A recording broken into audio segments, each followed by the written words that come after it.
It's time for Twig This Week in Google. Stacy, Ant, and Jeff are here. We're going to talk about Threads, 100 million users strong now. What does this mean for the Fediverse?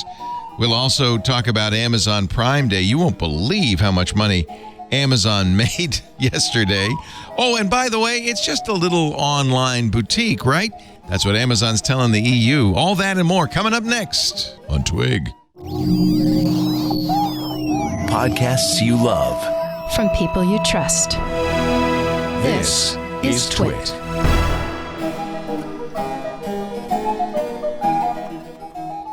This is Twig, This Week in Google, episode 724, recorded Wednesday, July 12th, 2023. Thirsty Grindfluencer. This Week in Google is brought to you by AG1. Take ownership of your health with a simpler, effective investment with AG1. Try AG1 and get a free 1-year supply of vitamin D and 5 free AG1 travel packs with your first purchase of a subscription. Go to drinkag1.com/twig. And by Twit. Thank you for listening. We're an ad-supported network, so that means we're always looking for new partners with products and services to benefit our audience. With our tailored host-read ads, like this, you'll get an authentic and proper introduction to your brand with every ad read. You want to know more? Visit twit.tv/advertise and launch your campaign today. It's time for Twig This Week in Google, the show we get together with couple of my favorite friends and talk about whatever the hell's on our minds. Stacey Higginbotham is here from Stacey on IoT and the IoT podcast with Kevin Toffel. Hi, Stacey. Hello, y'all. Hello. Good to see you. Also with us, Mr. Ant Pruitt of Hands On Ant. Where'd you get that shirt? I don't know. It was on the top of my stack in my closet. That's a great shirt. That's all that matters. Look at that. It says This Week in Tech. It's got the Twit logo on it. Yeah. It's quite nice. Do we sell those? I don't know. We should. Those are nice. I mean, if you need a model, I'm your man. Yeah, no kidding. They only come. It's true. They only come in beefy. Size B. Size B. No, they'll just make you look like Ant. Are you in Arnold's Pump Club? Yes. Yeah. This is true. Yeah, he's in Arnold's Pump Club. And also with us. Oh, would you hand me the card? I can't read his intro without the card. Ladies and gentlemen, I give you Jeff Jarvis, the Leonard Tao Professor for Journalistic Innovation at the Craig Newmark Graduate School of Journalism at the City University of New York. Hello, Jeff. Hello. You're all over your Threads game is hot. Oh, yeah. Oh, author of the Gutenberg Parenthesis. How quickly we forget. Gutenbergparenthesis.com. It is number one. And don't you love these Amazon categories? Like every book has its own category.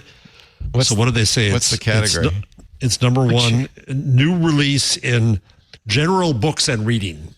Oh, that's pretty good. That's like I thought it was going to be like books about 15th century printing. You know, that's a smaller category. Yeah, not followed as obscure by as rants. that. Lisa is mad that there's no audiobook version. Audiobook yet. But because of Lisa, I bugged the publisher. Nothing has happened, but they say there's an audiobook. Lisa because said, of Lisa, I went to the editor. She's making me read it to her now. So there is an audiobook version, but it's at our house. And invite you all to come over. Small you got the pipes and elite audience. Yes. You got the pipes. An audience of one. Do you do it in my voice? No, but it's funny. When I read it, I do hear your voice when I read it, which is interesting. I think a good writer, you kind of hear their voice when you're reading their prose, their text. And I definitely hear your voice too, Stacey, when I read your website. Yeah, that makes sense. I write like I talk. Yeah. Dvorak taught me that. He says I always read my stuff after I write my columns. I read it out loud to see if it's in my voice. And that's so funny as to imagine Dvorak. Well, and then I know. Well, he had a very distinctive voice, doesn't he? So I guess it makes sense. So I guess we have to talk about Threads because it launched right after the show last week. Right. After. Yep. In less than a week, almost as many listeners as this show has. 100 million users. That's pretty fascinating. 100 million users, half on iOS and half on Android, as best we can tell, which is interesting. Wow. Yeah. That is interesting because the brands are all on iOS. And boy, are who the on brands Android there. Holy cow. Yeah, what percentage of that 100 million is brands? It felt like they were just waiting But what for percentage somewhere of to it- be. Right? What percentage of it was Meta nudging folks into getting into it versus people saying, I'm actually curious about this. Let me go ahead and sign up. Because I'm pretty sure I asked it's my sister-in-law. mostly the nudge that's happening. Yeah, my sister-in-law who's on Instagram knew about it, which was unusual because normally no clue. Right. It's not her thing. But she hadn't signed up. She was that's interesting. But she did know about it. Instagram does kind of encourage you, Yeah. I think, Yeah. to join Threads. Yeah. And this is the strength of it. Threads is a Twitter clone created by Meta, really created by the Instagram division of Meta, and has taken off. It's pretty obvious why it's taken off. One, because of Instagram. Right. And the sign up process is very straightforward, maybe even too straightforward because you have to have your Instagram username as your Threads username. Yep. And it also brings over the people you follow and who follow you. So if you allow it, and I'm sure most people do, that's the default. So you kind of instantly have a group of people to follow. That's one of the downsides to Twitter, and even more so on Mastodon, is if you can figure out how to get in and sign up, then what? Who do you follow? Who do you Which is follow? why portability of your social graph is going to be so important. And once things are really federated, if they really are, it opens the door for other small networks to start because you can have the starter kit of friends and move over there. Well, but that's an interesting point. We're going to get to that actually because there are some interesting mismatches in the Fediverse and ActivityPub and Threads. But Threads also learned a lesson that Meta wasn't available to Meta or even Instagram when they launched, which was the algorithmic feed, the TikTok style feed. And so unless you take steps to avoid it, and it's not obvious how to do this, when you are on Threads, it looks just like Twitter, except you see people you're not following. Wait a minute. So there is there is a non-obvious way to fix that because that's the problem I have with this platform. It's pretty, and I'm not seeing a bunch of junk, but I'm also not seeing things that I'm truly interested in. I think for the beginning, it's a good way to do it because you immediately have a feed that's full of stuff. Okay, and so it's that's probably all right. interesting. Well, yeah, Plus, you there's probably people wanna to follow. it. Yeah, and so Adam Mosseri, who runs Instagram and is kind of the lead voice in this, says, we're going to have what they call a following feed. Twitter added that For You feed. And it's same horrible. thing. It's horrible. Hate it. But it was the same idea. And people learned this from TikTok. Even when YouTube started, there wasn't really an algorithmic feed. But once everybody saw how effective that was on YouTube, and then TikTok adopted it, I think it's the thing everybody does. Because you when you first in the early days of Twitter, you join it, and then it's like, well, okay, now what? There's nobody. It's like Blue Sky. I came to a party and nobody's there. Yeah, It's like Blue Sky. So it really Threads instantly feels like something's going on. Let me. I'll show you how to. I think I've been told how to do this. Let me turn on my screen mirroring. So I'm going to go to AirPlay 1, Benito. It's spinning still, but as soon as I can, there it goes. So now let me show you. I'll go into Threads. Can you see my Threads here? He's trying to change the inputs Still happening. now. Takes a little while to get going. So all the brands. So it was that, and then the second part of the equation was everybody. Elon's just been, driving the airplane into the ground, and so people were looking for it. So this is Threads right now. This is my Threads. By the way, there is no desktop version. That's why we had to AirPlay it from my iPhone. See it. You can run it on desktop if you're running Windows and you install Android. The Android subsystem. You can have the Android. Yeah, on my Chromebook, it's no problem. I run it on that's right. Android. That's right.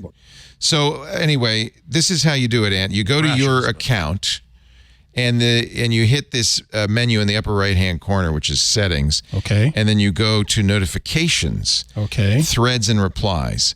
Okay. And I'm told, and I think it does work because it seems to be doing it for me, is you make everything for people you follow From people you follow. From people you follow. I don't want to see anything from anybody but people I follow. But then I also have to turn on Android's notifications. No, you don't. No. Because I don't. Yeah. See, I have my notifications paused. I don't want notifications. Okay, great. But see, this is why it's non-obvious. That happens to change also what you're seeing now on Threads. Except there you go. You saw that thing that was at the top is gone. That was somebody I wasn't following. These are all people I'm following now. Okay. Wait a minute, not Carnage for Life, so maybe not. No, that's because Alex Stamos, who I do follow, replied to it. So that is one thing that'll happen. I don't want to see that.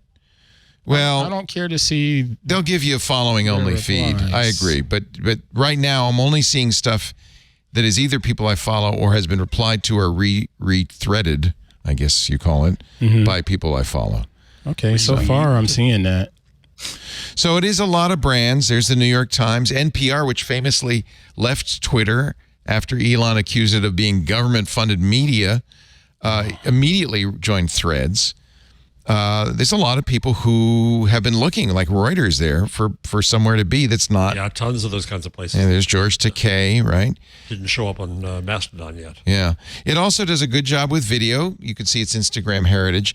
And I think, Ant, you probably appreciate the images look good. How good the images look. Images Plus, look good. the way it does the image slideshow, you can do panoramas with it, which is, people have been playing with that a little bit. So I haven't done many images. Yet. Somebody read the book and they put up screenshots with things underlined. Yeah, and see they that? did like 6 screenshots. Yeah. Isn't that great? Wow. Nice. So it's like a Twitter with a very good graphical interface, for video and for pictures. I don't think it does audio standalone yet. And there's no spaces. There's a lot of the features that we love. Here's Patrick Mahomes, the quarterback for the Kansas City Chiefs. I didn't expect you to be following Patrick Mahomes, but looks like you are. You know why? Because this was his first tweet. It was a video of him going, I'm here. I'm here. I'm here. And I thought, okay, I'm going to follow you just because of that. Notice, by the way, these plus signs. There's Jim Costa's. I can't make that bigger, but there's a little plus sign in his head. And this is also smart. I'm looking at this feed and I go, I didn't know Jim Costa of CNN was here. I can just tap it, follow him. And so it's very easy to add people to your followers. So I think that this is... It's cleverly done. I think it's well done. Now, here's the question. Okay. First of all, did this rehabilitate Zuck? Some people are calling it Zuck 2.0. I didn't want to join this, and I haven't joined it because I don't like the data grab that's happening. Right. I hate being I'm not on Facebook. I'm not either. Business is on there. Yeah. I am on Instagram, but I don't have the app downloaded. I have none of this because I don't want to be part of that. And I was kind of shocked at all these people are like, wow, there's so many people. I'm like, can we not talk about how Europe's Threads doesn't really handle privacy to the point where we're comfortable with it? It's a little different. It's Threads saying we don't want to be in Europe because we are concerned about the data rules in Europe, and we don't want to deal with that yet. So it's not Europe saying you can't be here. It's Threads saying, we're going to hold off. Well, it's Europe saying you need to abide by these rules, and Facebook saying, I don't know if I want to play your game. Yeah, and that's not clear, by the way, that they're not going to figure that out. It could change. Because it can't really, not being in Europe is a big deal, right? For any social network. I think so. But you can also see it's grabbing a lot of data. Yeah, here's the data. This is thank you, Apple, because Apple does force companies to publish this, including health and fitness, financial info, contact info, browsing history, usage data, diagnostics, purchases, location, contacts, search history, identifiers, sensitive info, and other data. In other words, everything. Mm-hmm. Everything. Yeah. That's a lot of data and Facebook is not, I know it's Facebook. I know they're grabbing everything they can, but that's why I got off Facebook in the first place. Yeah. So I'm kind of like, maybe I'm just not as where's the outcry from the masses about this collection? I think people were so desperate for a replacement to Twitter. Really? That's what it is? Okay, we'll just give it all up. That's what it is.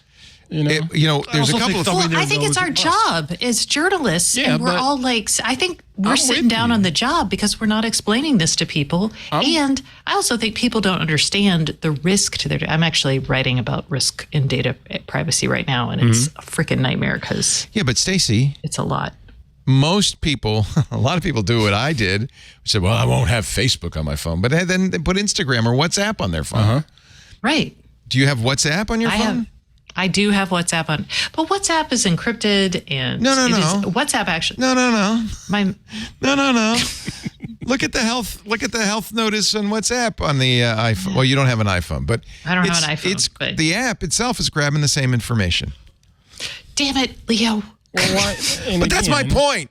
Is that I yes, know. you're absolutely I don't right. like it. Again, You're absolutely right. But most normal people are already giving Meta all that information anyway. Can you get in touch with all of these Congress folks out here and share that screen that you just shared with our Twit folks? Because all they're worried about is TikTok and what it's doing. Isn't that hysterical? And this is just as egregious, right? So that does bring me to the second point, which is this is, I think, good for the Fediverse. Because for somebody like you, Stacey, you could put a Mastodon app, for instance, on your phone, and if you look at the privacy card for Mastodon, it's zero, nothing. Right. And this is the beauty part. Thanks to this will be a good question if they do this. Yep. If Threads goes ahead and as they have promised, incorporates ActivityPub, then you could follow. Let's say you did want to follow Patrick Mahomes. He's on Threads. He's not on Mastodon. You could follow on your Mastodon instance, get all of his threads. He could follow you from Twit Social or Mastodon or any other Mastodon instance, not any other, because a few have said we're not going to have anything to do with this, but the ones that are not defederating Meta, and you would have a perfect back and forth conversation. I was wondering how that was going to work because I heard you talk about it briefly on the show Sunday. Like, what is Meta getting out of Nothing. joining ActivityPub? Nothing. Seems like it goes against their business logic, right? It kind of, maybe if you want to like really screw Elon Musk, this would be a good way to do it. So here's an interesting post from the New Stack. Get better PR. This is Richard McManus writing, Threads adopting ActivityPub makes sense, but it won't be easy. And I'll go to his conclusion. It's early days, but in my humble experience, Richard McManus, senior editor at the New Stack, writes, Threads feels like a text-based version of Instagram. That's accurate. The content is a mix of aspirational and motivational, and the current algorithmic timeline is peppered with celebrities and influencers peddling their memes. Perhaps the biggest challenge integrating with Fediverse apps like Mastodon will be the cultural differences between the two communities. But I'm not worried about that because it's like parallel rivers. Just because you tap into something from one doesn't mean the whole river comes through that pipeline. True. He said, I hope Meta does successfully adopt the protocol so that Mastodon users like me can add a few Thread users to their feeds. The ideal outcome would be a bunch of new apps getting built that tap into both Mastodon and Thread's social graphs. But he does say it's in the interest of Meta. He's promised it. And Meta has actually put a software engineer, Ben Savage, on the ActivityPub working group in the W3C. They have continued to make the steps that they would need to make. There are some technical issues, but I think at this point they've really promised that they would do this. It doesn't, let's face it, does it hurt Meta if Stacey, who's never going to have Threads on her phone, follows Patrick Mahomes on Mastodon? It actually helps. It makes Threads more valuable to Patrick Mahomes. Exactly. Because he can get more people. Exactly. elsewhere. Okay. And maybe... Right. All those brands will be super thrilled. Sure. And maybe even at Patrick Mahomes at threads.net, notice, somebody on Mastodon says, oh, he's on Threads, and goes over and follows him on Threads. It doesn't hurt. It doesn't suck enough people away. Those are people like you, Stacey, who would never join it in the first place. Right. But here's another Right. thing, too, that from the business perspective, is that a brand that's going to be scared of going on Mastodon are just simply not understanding it. Yeah. They get it for On free. Threads. Yeah. And, if you want to complain about your Delta flight, then you'll do it through Threads, and that's how they'll, kind of recapture that old Twitter customer service angle. Okay. Yeah, they wouldn't have to follow. See, that's interesting. And that's kind of an unknown. If I @reply Delta on Mastodon. Do they see it on Threads? Not clear. That could be implemented that way, and it might not be. I would hope it would. I would hope it would be, and I think you're right. There's a value. The whole charge thing. Yeah, Meta couldn't charge like API access for this, right? Because it's ActivityPub. It's ActivityPub. Yeah. Okay. So here's another contrarian point of view that will make you feel better, Stacey, from the Jog blog. Jog is Jason O. Gilbert. Facebook's Threads is so depressing. I saw that. Like a $19 turkey sandwich at an airport. God, he writes, Threads is depressing. I couldn't click on it. I couldn't click on it. Well, you're going to get it anyway because I'm going to read it to you. Every part of Threads' existence makes me shake my head. Twitter selling itself to Elon Musk because he offered a stupid high price. Elon Musk promptly ruining Twitter so badly that any alternative looks palatable, even one run by Mark, my other platform enabled a literal genocide, Zuckerberg. He's talking about Myanmar, of course. Man. The bland, market-tested design, the thirsty grindfluencers. By the way, I'm adding that to my Grindfluencers. Love that. Thirsty grindfluencers. Thirsty grindfluencers. Yeah. Right. Yeah. Those are the ones who are influencers who are grinding hard to create thirsty content so you will follow them. I'm going to update my profile with that, right? Posting, well, it's not done. The thirsty grindfluencers posting with the energy of a puppy with zoomies. Okay. The looming, heavy-breathing presence of Zuck, the corporateness of it all. Just all of it, man. Every part of it sucks. Here's Johnny Bones threading, "What's up, everyone?" To which Zuck says, "One thing that's up is the number of world champion MMA fighters on Threads, especially now that you're here." Yeah, it does make me kind of erp up in my mouth. What does Threads feel like, he says? John O. Gilbert. Threads feels like when a local restaurant you enjoy opens a location in an airport. It feels like a Twitter alternative. Jokes. One post, they should have picked the best one. Okay. It feels like a Twitter alternative you would order from Brookstone. It feels like if an entire social network was those posts that tell you what successful entrepreneurs do before 6 a.m. You know, see, why did he put this headline on here? Because if it had been something else, I probably would have read it. It's very funny. It feels like watching a PowerPoint from the brand research team where they tell you that Pop-Tarts is crushing it on social.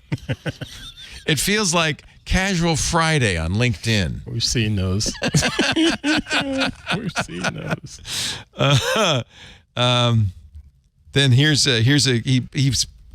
really dresses this up with some actual threads. Here's Mark Cuban posting, "What up, Mr. Beast?" To which Jake Paul says, "Giving $5,000 to someone who rethreads this." Oh, gosh. To which Gary V replies, "Focused as F." And then apparently posts a emoji that cannot be reproduced. So, I was like, is that a question mark? Like, no. Why Gary V? Gary V never asks questions. Yeah, he only gives statements. Why? Wow. Currently, there's no way to only see posts from the people you're following, continues Jog. You click on your homepage to see what your friends are up, but guess what? It's time for an epic meme from the official Salesforce account. As young Sheldon once said, bazinga. So it's really, here's some more. Backstreet Boys. "Oh my God, we're back again." McDonald's. "Hi from Grimace. Say it back, please." Ellen DeGeneres. "Welcome to gay Twitter." Netflix. "Threads is kind of like Love is Blind because everybody is all about the engagement." Oh, my gosh. Oh, fire that intern. Oh, my gosh. You know, it's funny because there's so much of this, like, brand content trying really hard to outdo everybody else. Thirsty grindfluencing? Thirsty grindfluencing. And I for some reason, I can see behind the brand to exactly what you just said, Jeff. It's like I can see some, 20-something saying, "Oh, yeah, I got the Wendy's account. I'm so excited. I'm on it. I'm on it, boss. I'm on it." And so in a way, it's more personal than a brand to me. Like I see the person behind the brand, and it's kind of funny, Anyway. Those tips you gave me about potentially Did that fix it? No. Since I've refreshed it, it takes a while. Maybe it's back. It's back to showing me all of these plus marks. I know, but be patient because I think it takes a while to take. Okay. I think it does actually work. In fact, I was kind of I'm not following Google. I had the same experience this week in Google, but I'm not following Google on anything. What does Google say? Anything interesting? Is cereal soup? You serious? Is a hot dog a sandwich? I don't know. Let's talk about the most banal stuff. And it has 122 replies. Yeah, people love those questions. But you can't. So I can understand why a brand isn't going to want to post that inanity on Twitter anymore. No, because they're going to say, "Well, are white people supreme?" Yeah. You know, right. I mean, you don't even want to. It's going to devolve. So I think brands were thirsty for this. Oh, yeah, I saw a story. I didn't put it in the rundown. But I saw a story just saying exactly that. The headline was that brands can't wait. Oh, they're so happy. Dying for an alternative. They're so happy. He says, the vibes on Threads are bad. Have you ever been high or drunk and you walk into a CVS and the security guard is staring at you? Yes. Just maintain, man. Everybody not speak at once. That's what Threads is. It's deodorants locked behind plastic. It's TikTok hype houses. It's Joe Biden's re-election campaign. It's a sneaker collab between Nike and JP Morgan. It's your favorite stand-up comic showing up in a commercial for Carvana. Okay, we got it. It's better than Twitter, of course. This guy needs an editor. No, I think it's great. I love it. It's better than Twitter, of course. Maybe I was his editor. Maybe that's why. Which has Berlin 1937 vibes. This guy has no chill. He just needs like a little. He just needs to dial it back. How funny I am. Yeah, it's the worst. But he is funny. Some of it. Okay. He is funny, but then he like keeps going. Like, yeah, you part of being funny is knowing when to stop. Knowing when to stop. Exactly. Jeff and I are. My God, Jeff, you and I, same page. We're still agreeing this week. Something's wrong here. Something's very wrong here. Final story. Twitter is so threatened by this that they're threatening to sue. Yeah, it's just hilarious. For intellectual property. Like there's any intellectual property involved in any of this. No, of course not. Plus he's going, employees who left. Well, you fired them. Yeah. When you fire people, they're extra motivated to go screw not just you over. fired them, but didn't give them the severance. Yes, no non-compete. They can, Threads has been very clear. No, there's no former Twitter employees working on this product. But if there were, I'm sure some would volunteer. Yeah, what would be wrong at that? You know, Elon fires you, denies you severance, and then gets upset that you go to work for Meta? My question, the lawyer or a group of lawyers that decided to send that information over to Meta, did they actually send that thinking, okay, Twitter has a leg to stand on in this situation? I think they just took the check. I think they said, you're going to pay us in advance? Yeah. Yes. Yeah, just take the check. Okay. All right, cool. Because that's the other thing. No one wants to work for Elon because he doesn't pay his bills. Right. He didn't. Yeah. So Larry Ellison gave him $1 billion of Oracle, but he's not paying his Oracle bill. Like this guy Elon will bite the hand that feeds you. He's another Trump, right? So I wouldn't work for him for free. I'd make sure I got the money up front. Anyway, yeah, that's ironic. Here's another one.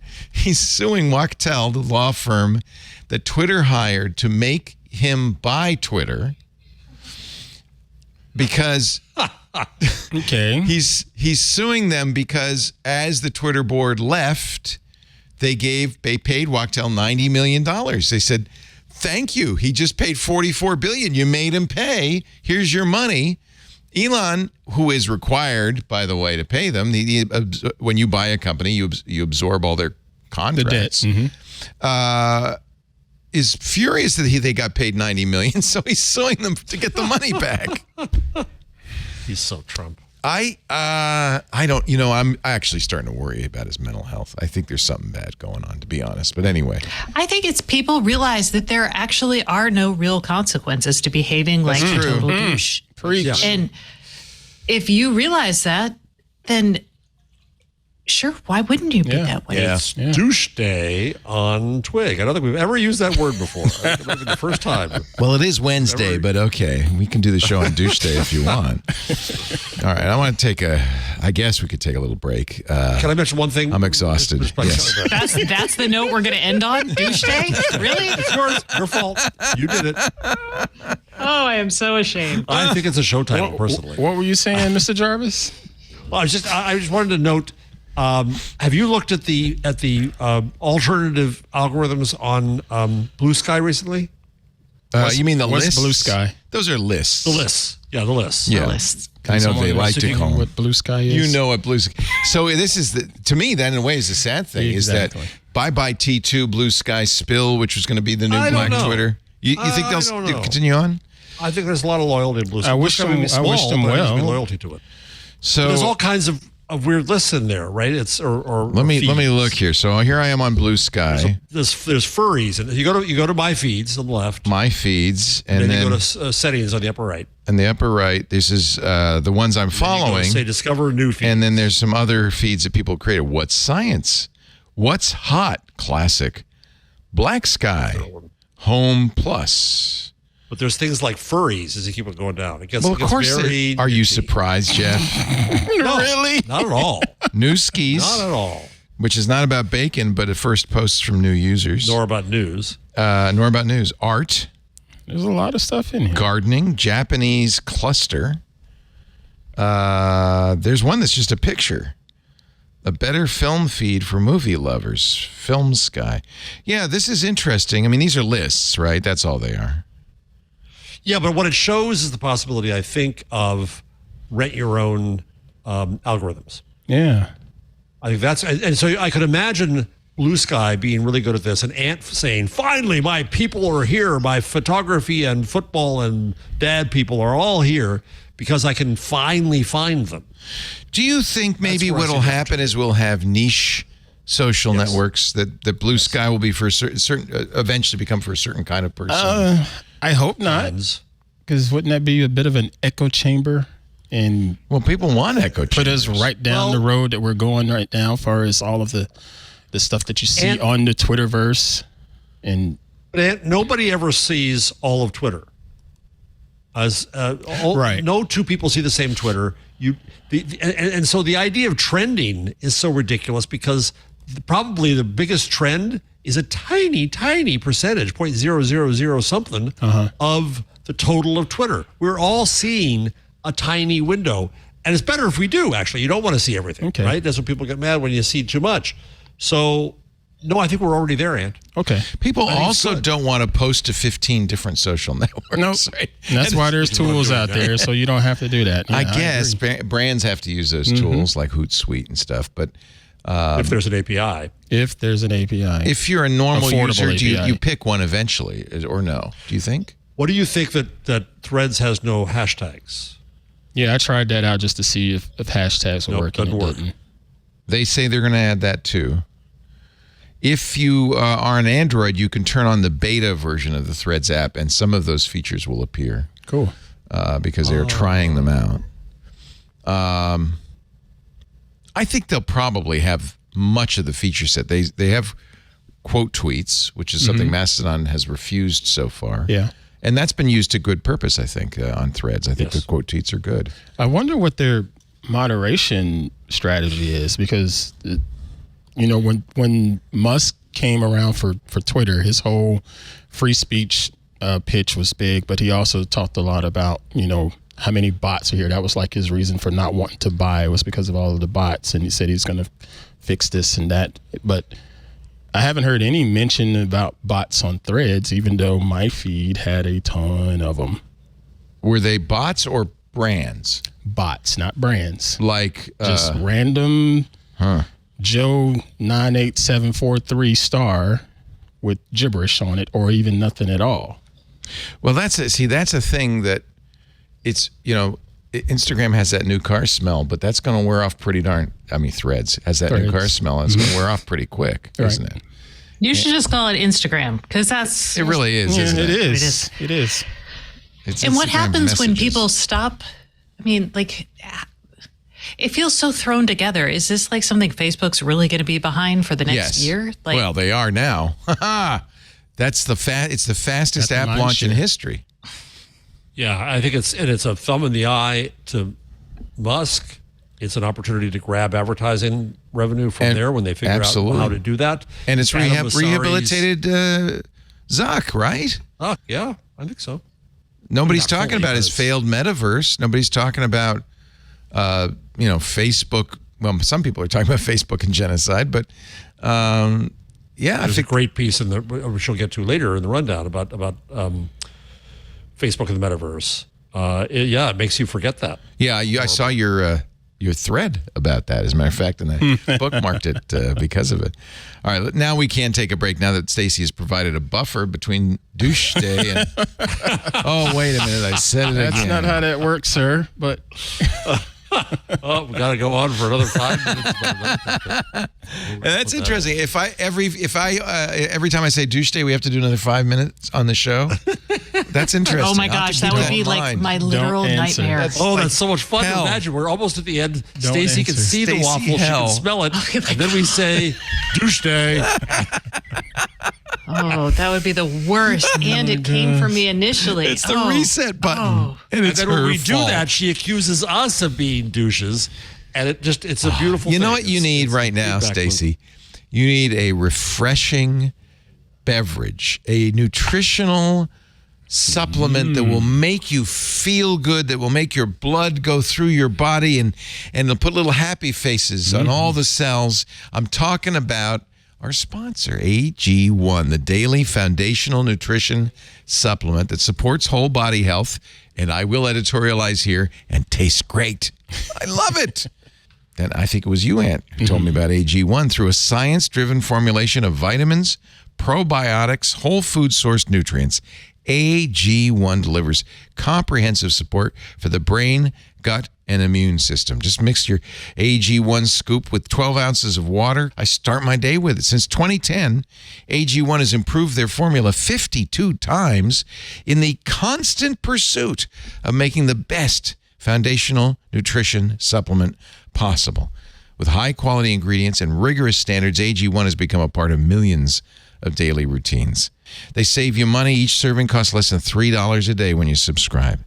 AG1 makes it easier for you to drink the highest quality supplements. Whether it's improving digestion or supporting you with sleep, AG1 is the best bang for your buck.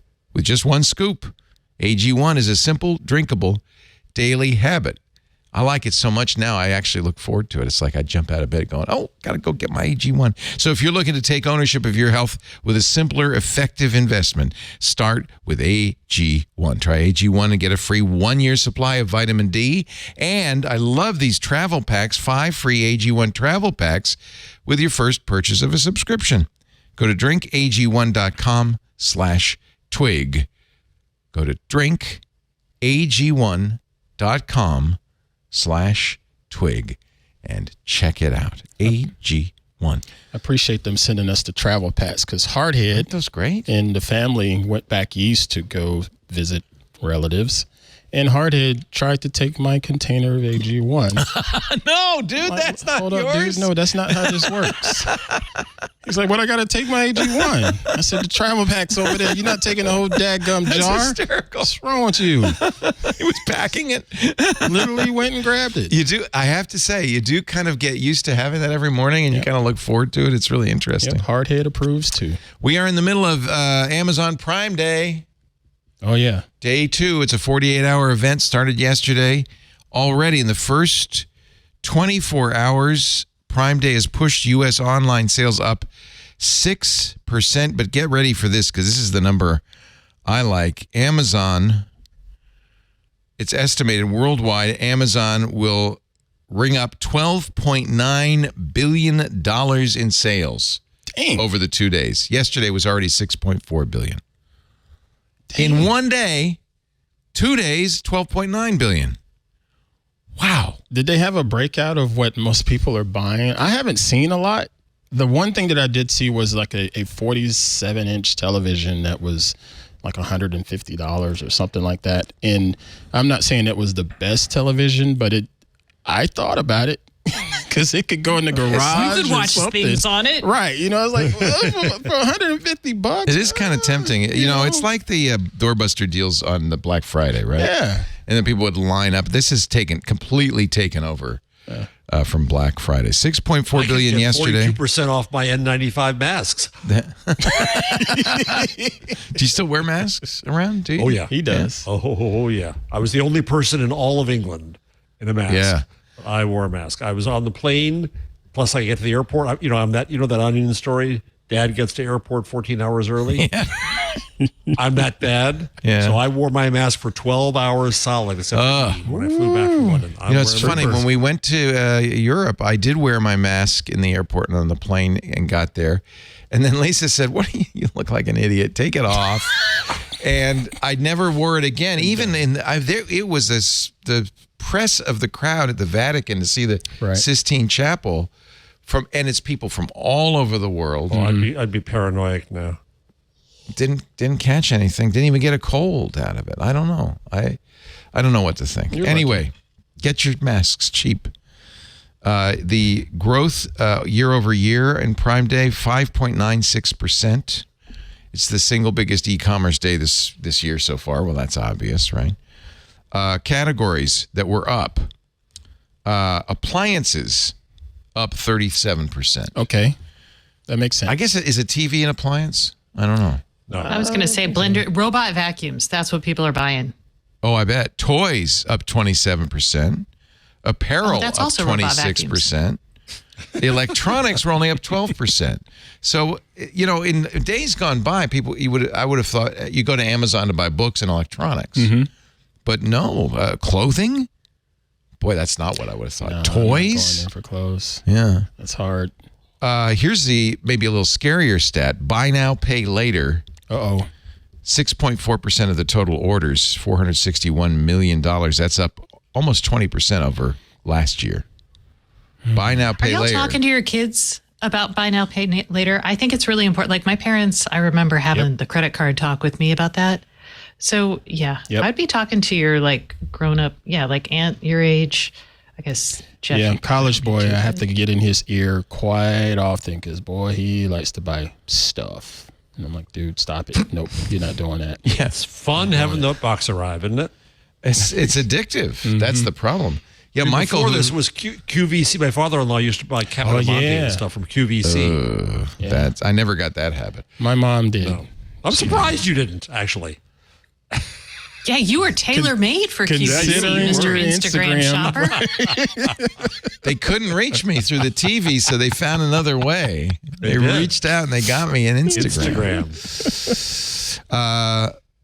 Shoppers will find deals for electronics, peaking at 16% off listed price. That's not a huge. That's not. That's why I said the deals are not that great. Yeah. No. Yeah. They're not. And Amazon seems to be taking a page out of Albertsons/Safeway and marking up their prices before dropping them again during Prime Day. I saw a Canon R6 deal for 20% off listed there, but I know that's baloney because last month that same Canon R6 was 20% off just on a random day. So curbside pickup was used in 1/5 of all the orders yesterday. Yo, this is basically just a way to get you to buy stuff you don't need. Like, if you need something, I know I sound like your grandma, but bear with me. If you think you need something, write it down. Save up Come for back it. a week later. Put a dime in that piggy bank every week. And by the time you're my Put it age, in the back of your grandma bicycle, and then when you get out of your ride, go back and look at it. Keep an eye on it, and if it gets better price, then you get it. And if you're going to Prime Day, look at your list. See if things are on sale. But otherwise, Stacey's practical life hacks. I know, man. I'm just wait. Go back to Leo. You said 20% were curbside pickup. Is that wild? What do you mean curbside? You mean going to the box? You go to those lockers, I guess, right? Not much volume. No, that can't be. Shoppers will find I major live in Seattle, and I'm not picking anything up curbside. What's happening? What is that? I don't get that. This is from Adobe, which does the analytics for this, weirdly enough, Adobe Analytics Insights. Curbside pickup was used in 20% of online orders on July 11th, yesterday, for retailers who offer this service. But that could be like Best Buy. It's not just Prime Day. Yeah. Oh, like Best Buy is doing because there are some retailers that are. So like Target and stuff like that. You're right. In fact, that was kind of the part of the point of this. Prime Day is becoming one of the biggest e-commerce moments of the year. For everybody. But as consumers latch on to major discounts from a number of different retailers. So it's becoming like Black Friday. It's becoming a national holiday. Okay, it's not becoming a national holiday. It's becoming a marketing extravaganza for companies that want to get you to buy stuff you don't need. I'm done. Give me my chair. I'm going to yell at some people. I like the IRC. This is Burke saying, LED tape on sale for $37, down from $50, is still a crappy deal. Burke, you sound like you were burnt sometime and haven't gotten over it. So, yeah, the curbside pickup was for other retailers. Amazon doesn't have curbside. They have those Whole Foods lockers. Mm-hmm. Yeah. Smartphones, almost half of online sales. People are becoming comfortable shopping on small screens, says Adobe. Anyway, I shop. Yeah. I shop on the couch when I'm bored. I'm like, let's see what Nordstrom. Do you has. shop while you're watching TV? Or during a podcast? No. During this podcast? Yes, all the time. I'm like, AI, blah, blah, blah. And Jeff, when you talked about my grandma bike, were you talking about me? Were you like, was that a little swipe at my tricycle? Yes. In a word. Because, we look for those things. It's like the Howard Stern show. We bust each other. How we show love. Buy that on Amazon? No, I did not buy that on Amazon. You need a little horn on it. I do need a horn. Bell. You're right. It has a bell, but that doesn't do anything. Yeah. Well, Lisa, I love the fact you're going so fast. You need the rear view mirror. No, the rear view mirror is important when you're biking because you want to see that car before it whacks into your back. Trust me, you really do. I do. I use the rear view. That's a safety. Yeah. Safety thing. My helmet. I should show you my helmet. My helmet also has lights blinking on it, and it has a blinker, so I could push a button. There's a button on the thing. I push the button, and it goes left, right. I remember seeing that at CES years ago. I want that. Yeah. It also has Bluetooth in it. What is it? Where'd you get it? It's a Laval, Livall. Burke, or somebody, would you bring me my Laval helmet out there? It also has Bluetooth, so you can listen to or you can take phone calls on it. I can't hear you. I'm on my tricycle. Yeah, like the wind is rushing by. What? You're on the helmet phone. Speak up. Slow down, Leo, so I can hear you. How about this? You'll never believe where I'm calling you from. My tricycle. I want to ride my tricycle. I love these Laval, Livall helmets. First of all, they don't look too geeky, right? Yeah. It's got a little visor. Unless you're on a little visor. I like it. And then here, if I push this, it looks like a riot cop. If I push this button, it'll talk to you here. Power on. Oh, wow. Yeah. And then it has little blinking lights in the back. No, I really like this thing. Oh, man. Is that on sale for Prime Day? I don't know, but check it out. Yeah. Because I'll tell you what, I feel so unsafe riding a bicycle on city streets these days. I agree. Well, especially when you're going on the highway to get to your office. One of the reasons I got the trike is because I thought, well, it's a little bit more of a visual presence on the street. Don't run over Grandma. And yeah, that was part of it. It's like, senior citizen here. Yeah. I used to have a recumbent trike. I still have it, actually. Prime Day deal. I didn't know. 30% off. Looks 30% off on the Lavals. Which isn't really a deal. But the recumbent bike is really low. Like your head is like down here. And Yeah. and you have to have a big flag so that people even see you. And I thought, this is really... I stopped writing when somebody threw a bottle at my head. Yeah, it was definitely a nerd strike. But this is pretty nerdy. Oh, these are not unreasonable. No, they're good. Totally do. Highly recommend them. Love them. That can be my pick of the week. All right. Let's see. What else is going on here? Lina Khan is taking on the world's biggest tech companies and... Loser. This is, of course, the Wall Street Journal. I know you tell me they're good. The news department's good, reliable, trustworthy journalists. Well, Stacey says it. I have friends who work for it's the not journal. it's not the editor. I understand it's not the opinion section, but I have to say that a lot of times you feel like they're kind of got an axe to grind against big tech. I feel like that, and I feel like this is a little bit slanted when it says, "Well, she's losing," so there. But she did lose a big case yesterday.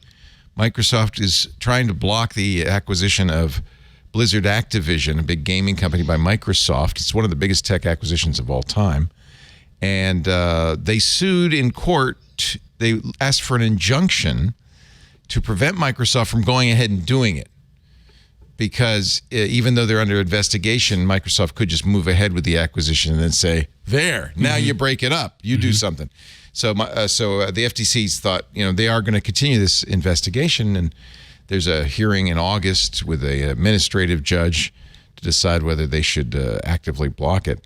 But this might have been a mistake on the part of the FTC, because when they asked for the injunction, Microsoft fought back hard, and a judge in San Francisco has now ruled against the FTC in such a dramatic way that people like Paul Thurrott said, it's over.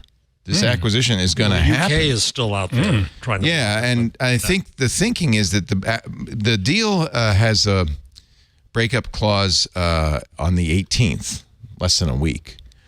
And so the thing is they'll just do it now and, in the next week and say to the UK, neener, sue us, fine us, do something. Who cares? We don't care. It's a lot harder, I guess, once it's happened. The judge was fairly brutal in this case, saying... got to ask these days, what kind of judge was it? Federal District Judge Jacqueline Scott Corley. Appointed by... Don't know. I think we always have to ask now. Oh. Yeah, the federal judiciary is getting more and more suspect. But anyway... she wrote that the FTC failed to show evidence backing up its claim that Microsoft was likely to withhold Activision's blockbuster games from competitors such as Sony. In fact, Microsoft has made 10-year deals with Sony and others to make sure those games are still available. The judge noted those deals, which would expand consumer access to its biggest game franchise, Call of Duty. The judge was pretty clear that the FTC had not proven its case and is allowing it, did not give them that injunction. Antitrust experts expect that the FTC will appeal, but the pundits I've heard talking today don't think there's much merit in that. And they think now, because of this judgment, that the administrative court judge in August will probably just say, yeah, you got no case. And that's that. And the UK, which is fighting it over grounds that it would somehow monopolize a non-existent cloud gaming business, which really is not a business. Google just killed Stadia. Stadia. Yeah. So I think this is probably Amazon still has what was Amazon's cloud gaming? Luna. And Nvidia has GeForce Now. There are few, but they're all tiny. They're not. Oh yeah. It's not a big business. And so, some people said that the FTC forgot to bring its crystal ball or time machine to the court, because it's all about this is what might happen, or what if this happens. In any event, the real question is, does this hobble Lina Khan and her attempt to go after what else has she tech? lost? I was trying to think back what other cases. Isn't that funny? She's on a losing streak. Yeah. For sure.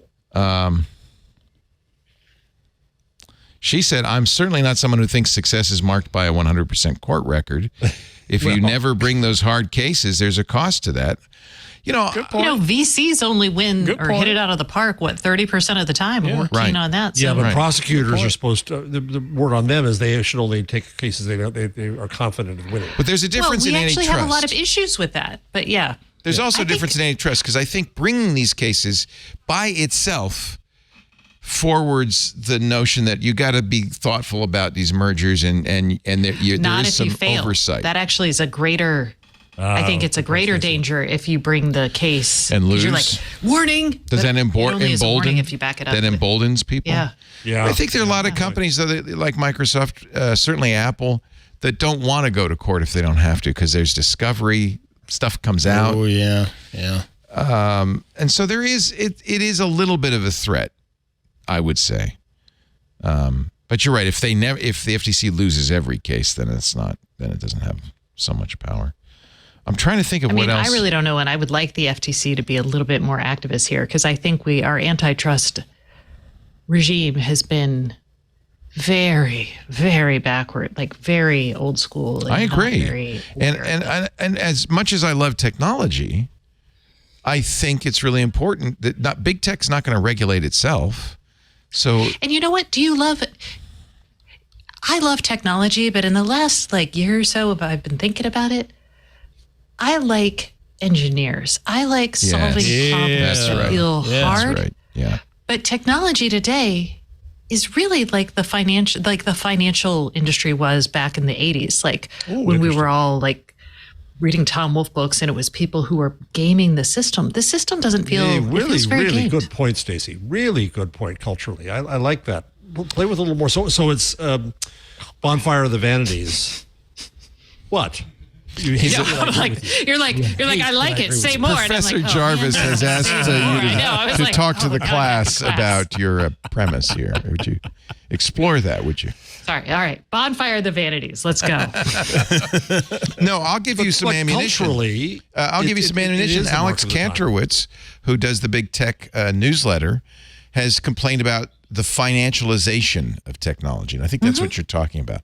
And that's as VC money Well, it's also is the poured into it. jerkification of technology, too. Well, it goes hand It's in a hand. couple things. I think what we've had, and we have lionized tech and given it a pass for far too long based on the fact that they used to be building things in their garage. And that hasn't been true since Since the 80s. forever. And And hell, the garage in Silicon Valley costs $4 million to have. So, yeah. And when I think about the people I talk to, I would say it started happening around 2006, 2007 is when people started talking. I mean, there was always the stock option people, right?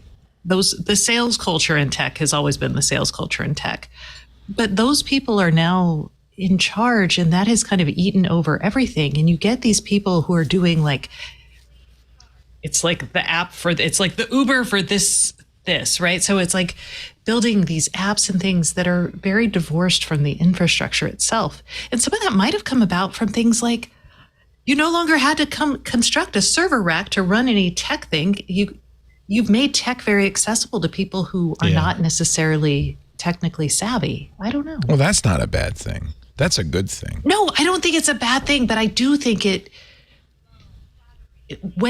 kind of like when people are like, well, it used to be so cool. You used to have to build your own Mastodon server if you wanted. Now look at all these losers who don't really want to be here. There's pluses and minuses to that accessibility. I would argue that's not the problem. There's a big plus to that's anybody not the problem. who has a vision for how something can be. It used to be, you'd have to know Perl and be able to, write a CGI script or something. I mean, there was a much higher barrier to entry. The fact that the barrier to entry is lowered is good. I don't think, however, the entry of big money and VCs and the perverse incentives that they bring with them is a good thing. Agree. Because they force you to quick exits. They force you to quick capitalization. I mean, it's not as good. But that's one of they're driving, they would never be in there driving this if it weren't easy to do. Now that everyone can do it, they're like, well, shit, everyone can do it. Let's throw a bunch of money at this guy. But I see what you're saying. Yeah, right. Yeah. But I think it's good not for a small person, small, two-man shop or whatever, two-person shop. I have my own company because of look that. at this. Like, Exactly. I am Exactly. What we're doing here, I couldn't have done 20 years ago because you'd have to have millions of dollars for a Grass Valley switcher, and you'd have to have a TV tower and all sorts of stuff. Right. By the way, I like the new Stacey Higginbotham's bougie seal of I approval. just saw that. I'm like, I don't know what it means, but thank you, Joe Esposito, for once again providing us with graphic amusement in our club. Actually, Leo, maybe once in a while you shouldn't show it on the screen. You should just let the people who aren't in the club If you were in the club, feel what's missing. you'd know. Yeah. Oh, good stuff. Yeah. you could sell sticker packs. Oh. And then, here's what it is. Your Christmas card this year. Yeah. Ready? Oh, Yeah. is there an Because there should be. But Yeah, that's next. you give out, when you sign up, this is your tote bag. You get a sticker pack, and your Christmas card is a bingo card, and then you play it. Joe's already And ahead. Stacey, Yeah. He's from already your ahead. lips to Joe Esposito's mouse. Freaking Joe. Nice. Oh, my God. Nice. These are great. Oh, my God. Can we figure out a way to make these happen? Applause, sir. Ty. Yeah. Oh, What Ty. did you do? No, you got to redo Stacey's. No, Stacey, Hers that's says not- mother Read it. plucker. Oh, I didn't see that one. That dick. Oh, We could come up with some Yeah, others. that was like my worst moment, Joe Esposito. At least make it douche day, Joe. Things that she is famous for. You know what? I said it. It's true. Maybe I don't want that to be my sticker, but If you're not a member of Club, we got to work on this. We really got to make this happen. If you're not a member of Club Twit, Mr. Joe, we need to talk. Sir. don't join because we will get stickers. No, I don't know. Do you think we can? How can we do that? I don't know. There's got to be a way. I'll tell you what. If you There's join gotta be a now, way. put a little asterisk next to your membership saying, I joined on the condition that there be some stickers. Yeah. No. It's more money. you said there would be stickers. Said there would be stickers. It's the premium membership. Oh, for $7.50. 50 Then cents more. you get There we go. stickers. There we go. Now we got it. We love our club. Sign Twit up members. for 2 years and you get stickers. they make it all possible. Club Twit is increasingly important part of the way we stay on the air. If you are not a Club Twit member, I implore you to consider $7 a month gets you ad-free versions of all the shows because you're giving us money. We don't need advertisers, and we don't need their tracking or any of that stuff.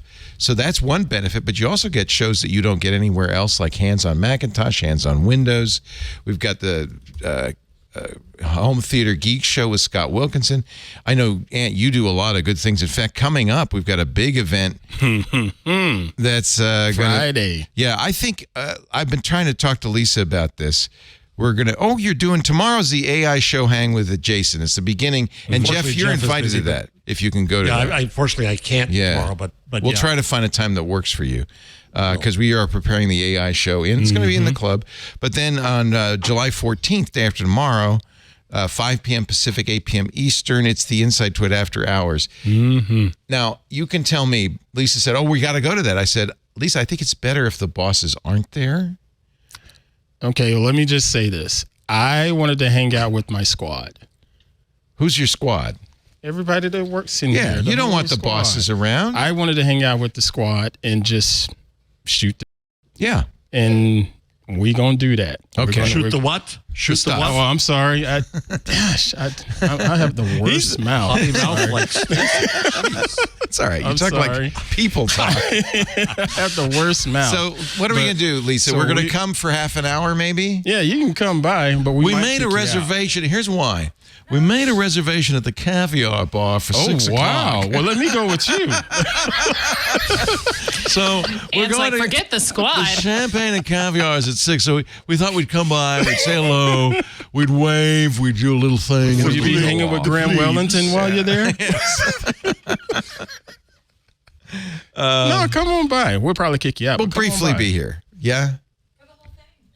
No. You should see the look on her face. We just want to come briefly because I want to. It should be unfettered, unchained. Yeah, we're know? just gonna have fun, hang out, and Hi, Lisa. wave. You're on the camera. You gotta wave. With Dvorak. What? Oh gosh. What happened with What Dvorak? happened with Dvorak? Oh boy. Now I'm. Pretty little chain. They can only make fun of us. Okay. Okay. Got you. Okay. I don't know what she's talking about, but anyway, if you are not yet a member of the club, these are the kinds of fun events you're missing. You're also missing access to the Discord, those special shows. It's I don't think I said $7 this a month. Did I tell you about the club members that I met in Boston and London? You said there were some club members Before. there. Yeah. Did I say that on the show or before? Oh, I don't know. Yeah, maybe you said it before. So I'll you say it again, 'cause we tell can't us hear. where you've been.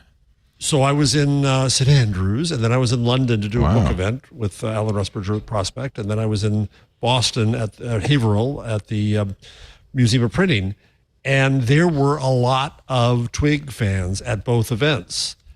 And I said to them, "Are you a member of the club?" And most of them said yes. Nice. And the rest said they would be. Nice. So I want to thank all the folks who showed up at both events. It was wonderful to see you. Really appreciate it. And join the club. Yeah. And you know, I also want to make sure that all, if you're not a member of the club, that's fine. We love it that you watch, you listen. You'll get ads, but you don't mind that. And I appreciate anybody who listens at any time. Mm-hmm. The club is just something we added a couple of years ago to kind of help out through the rough patches. Yep. And so far it's been vital. So but if you can afford it. If not, don't worry about it. We still offer all these shows for free, including this one. Unfortunately, you will not get the ribs that I'm bringing for the event. Oh, or the stickers. Or the stickers. Or the stickers.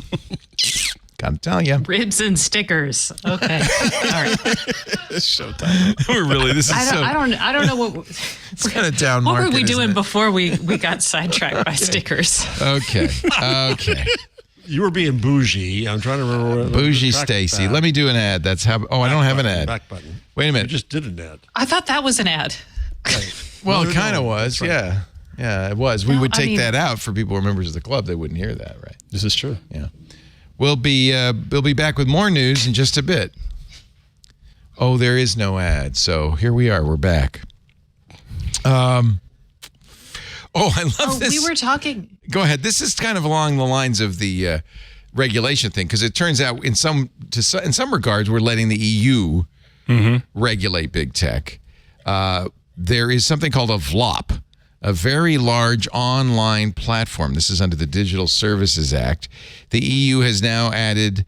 They've announced the 17 companies that are VLOPs that include Alibaba's AliExpress, Amazon, Apple and their App Store, Booking, Face.com, Facebook, Google Play, Google Maps, Google Shopping, Instagram, LinkedIn, Pinterest, Snapchat, TikTok, Twitter, weirdly, Wikipedia, YouTube, a European retailer, Zalando, and then very large online search engines are Bing and Google Search. These are companies that have to... Google is the Mondo Vlap. Yeah, well, these are companies. So the DSA is about social and disinformation. And so these are companies that have a large enough footprint in the EU. I think 15% of the EU uses them. And it gives them responsibilities to protect their users from illegal content, counterfeit or illegal products, hate speech, and so forth. Amazon complains, saying, we're not a VLOP. We're just this little obscure internet boutique. Boy, that's the headline from the Register. Obscure internet boutique Amazon sues EU for calling it a very large online platform. Amazon actually said, we've done a lot to protect our customers. The vast majority of revenue comes from retail, which isn't covered by the DSA. And we have done, but Amazon's an advertising company, big advertising company. But a social media company. In a movie studio. Yeah. Amazon spokesperson said the DSA was designed to address systemic risks posed by very large companies with advertising as their primary revenue and that distribute speech and information. We're a retailer, so Amazon does more advertising than the magazine industry. I literally. agree. So yes, it's an advertising. No, I think so. And Nice try. Yeah, nice try, basically. So we could tie this into our conversation earlier, Stacy, about regulating big tech. The EU seems to have no problem not only doing it, but winning. Right. I think, they wrote their own laws. So I think a lot of their laws around this are newer and more applicable to the era we're in. Whereas like the FTC is kind of running with some old school anti-compete. Plus the EU has had a different metric or framework for anti-competitive behavior than the U.S., which has been driven by consumer prices. And I do think Lina Khan and others have said we need to update our laws. Yeah, we do. That's going to happen, though. Well, we can't even get a jaywalking the law FTC passed has through been Congress, asking for regulations on data usage and privacy since 2013. Okay, they've been anticipating problems from. So, and another story in this week: the EU just negotiated an agreement such that data can pass from the EU to the US. So they managed to. Is this Schrems 3 now? I mean, where are we with Schrems? No, Schrems is just the bête noire of Silicon Valley. Does that solve some of the issues with, there have been a lot of problems with, what was the most recent one with a company storing its data in, not storing European users' data in the country that they're in? I can't even remember. There have been so many of them. Jeez. Anyway. So there's a new framework. Mother plucker. All the air feels like it went out of the room. Did I say something bad? It's like, all right, Stacey did. All of us get low blood sugar at the same time? No. What happened? No, I just, yeah. I was reading about the EU, so you know how I like try to fact check us live. So thanks for doing that. I appreciate it. Yeah. All right. Well, you know what? This would be better. Let's talk about Wimbledon. It's time for AI news. All right. Jeff likes this one. Jeff is a very big tennis fan, right? Yep. Jeff? Am I right? You go to the U.S. Open every year. Flushing, Used right? to. Yeah. Play it. Wimbledon, which is on right now, is considering replacing line judges with. You like that? Is that Very good? good. Very That good. was good. That was very good. That was surprising. Trying to wake everybody up with AI. So those are the guys who shout, out. You got a problem with that? No, in fact, I don't even understand why they're having humans do it. Thank you. I think it's more. I think the people that would be against it are the traditionalists, because sports are pretty freaking traditional, especially at that level. Yeah. They asked John, only wearing white at Wimbledon is a tradition. They asked John McEnroe, who's of course famous for screaming at line judges. Yes. He says, I think tennis is he told the Radio Times in the UK, I think tennis is one of the few sports where you don't need umpires or linesmen. If you have this equipment and it's accurate, isn't it nice to know the correct calls being made? Right. He says, had I had it from the very beginning, I would have been more boring, but I would have won more. Right. He's still fighting. He's still litigating those calls. Yeah. Wow. But why not use those? Mm-hmm. Is there an argument? I mean, you're either out or you're not out, but like with umpires and strikes and is there a place? I'm not making the argument for Wimbledon because that feels pretty cut and dry. Is there an argument for other areas where it's kind of like if you could do it as accurately? I mean, umpires are notoriously inconsistent. I truly don't know.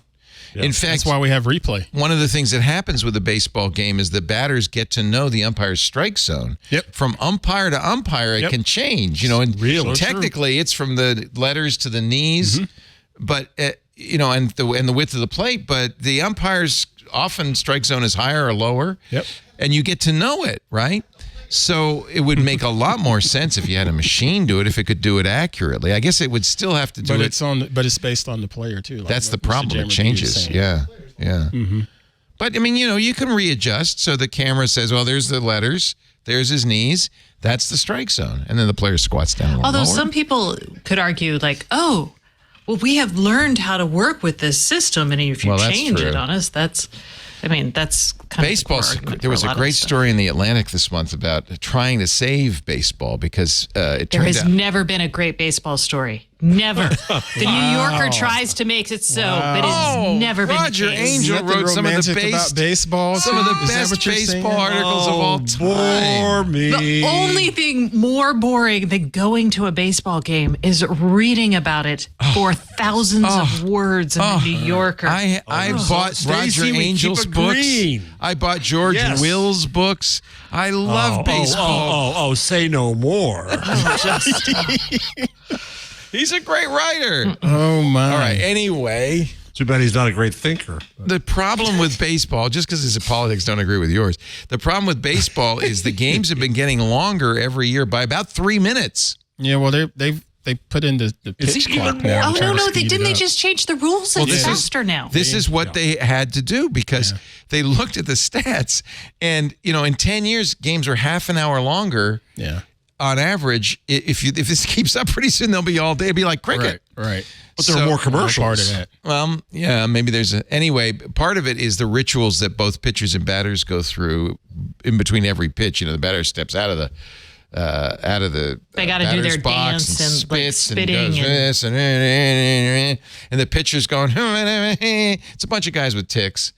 So they instituted a 30-second pitch clock, and it's games are now averaging 2 hours and 27 minutes. It's a good article if you like baseball articles in the Atlantic about this. And that what you just told us the whole story in about 2 paragraphs. Yeah, baseball's shorter because they don't let you do as many 5,000-word article. shenanigans. you don't scratch your groin as much. And they That's made it. the bases bigger so that your chance of stealing is slightly better. But this is a perfect game because It's so boring. okay, Yeah, a bunch of you're baseball. so right, Stacey. I think it is the I'm end not of a the line baseball for hater. baseball. To be honest with you, I really do. I don't think this sport's going to last much longer. They're trying, but tennis Well, if is people tennis still watch golf, they're Yeah. gonna still watch baseball. Well, but look at that. The fact that the Saudi money is coming into golf, it's coming into tennis, it's coming into all the sports. It's going to become a sports washing industry. Yeah. What are they washing? Are they laundering their ill-gotten oil gains? Because those are Yes. still legal. What? That would be yes. They're not ill. Yeah, you're right. They're not ill-gotten. It's the things they do to maintain their power, like dismember journalists from the Washington Journalists, Post. Yeah. Right. I mean, yeah. That turned dark. Well, we're just running into all kinds of D-bads today. My gosh. Or every topic's a D-Day topic. New York Times fired their entire sports department. Well, not firing them. They're moving to other jobs, but they're Laying closing them the off. sports reassigning. department. Closing it, yeah. Oh, good. They're Well, this- reassigning them. It makes sense sense. because they bought the Athletic, and the Athletic was way better, right? Yeah. The Athletics still move. But losing money. didn't they have layoffs though at the Athletic? Didn't they? Yes, they did. They, You're they right. Yes. Yeah. So pretty soon AI will be line judges at Wimbledon. They'll be writing the story. How long before we get the AI tennis players? That would be no. Oh my God, it'll be just a bunch of API calls from various different services fed into ChatGPT that'll generate a And story then for us he hit poor the humans ball. to Oh no, understand. it was out. Advantage AI McEnroe. Yeah, you're right. It doesn't sound like fun, does it? That sounds exciting. I actually am heartened by, and I mentioned this before. I like chess. I played chess pretty seriously. Did as a kid, and for a while they thought that AI was going to kill chess when Deep Blue beat Garry Kasparov, the world champion, and it is true that the machines actually now play chess far better than any human. And at the time, I was worried. A lot of people were worried that the people would stop playing chess. It's like, well, what's the point if your phone can beat you? And no, in fact, more people play chess than ever before. Sometimes they do it with the help of machines. If you're going to be a world champion, you're going to have to train with a computer and so forth. But is it also an accessibility thing? no, I think what it really chess is anybody can go to Walmart and pick up a chess. Yeah, that's board. right. And I think that we celebrate what humans can do, even if a machine can do it better. It doesn't mean that we don't celebrate the human achievement of it. Okay. Well, hasn't the machine taught humans new moves and new strategies too? To some degree, yes. Ooh. I mean, mostly what you would use as a champion, grandmaster, you would use a machine to investigate lines and stuff. But ultimately, your judgment is going to be paramount.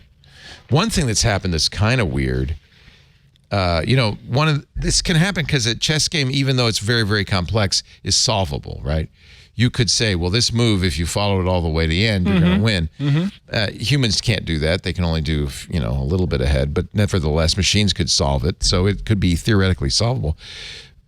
It gets much less complex with fewer pieces. So if you get down to a handful of pieces, the machine can say in every possible position, this is a win, that's a loss, that's a draw, that's a win, that's a loss. So they have tables now of positions in the end game, all of which have been solved, just completely solved. Like, oh, you win here or you lose here.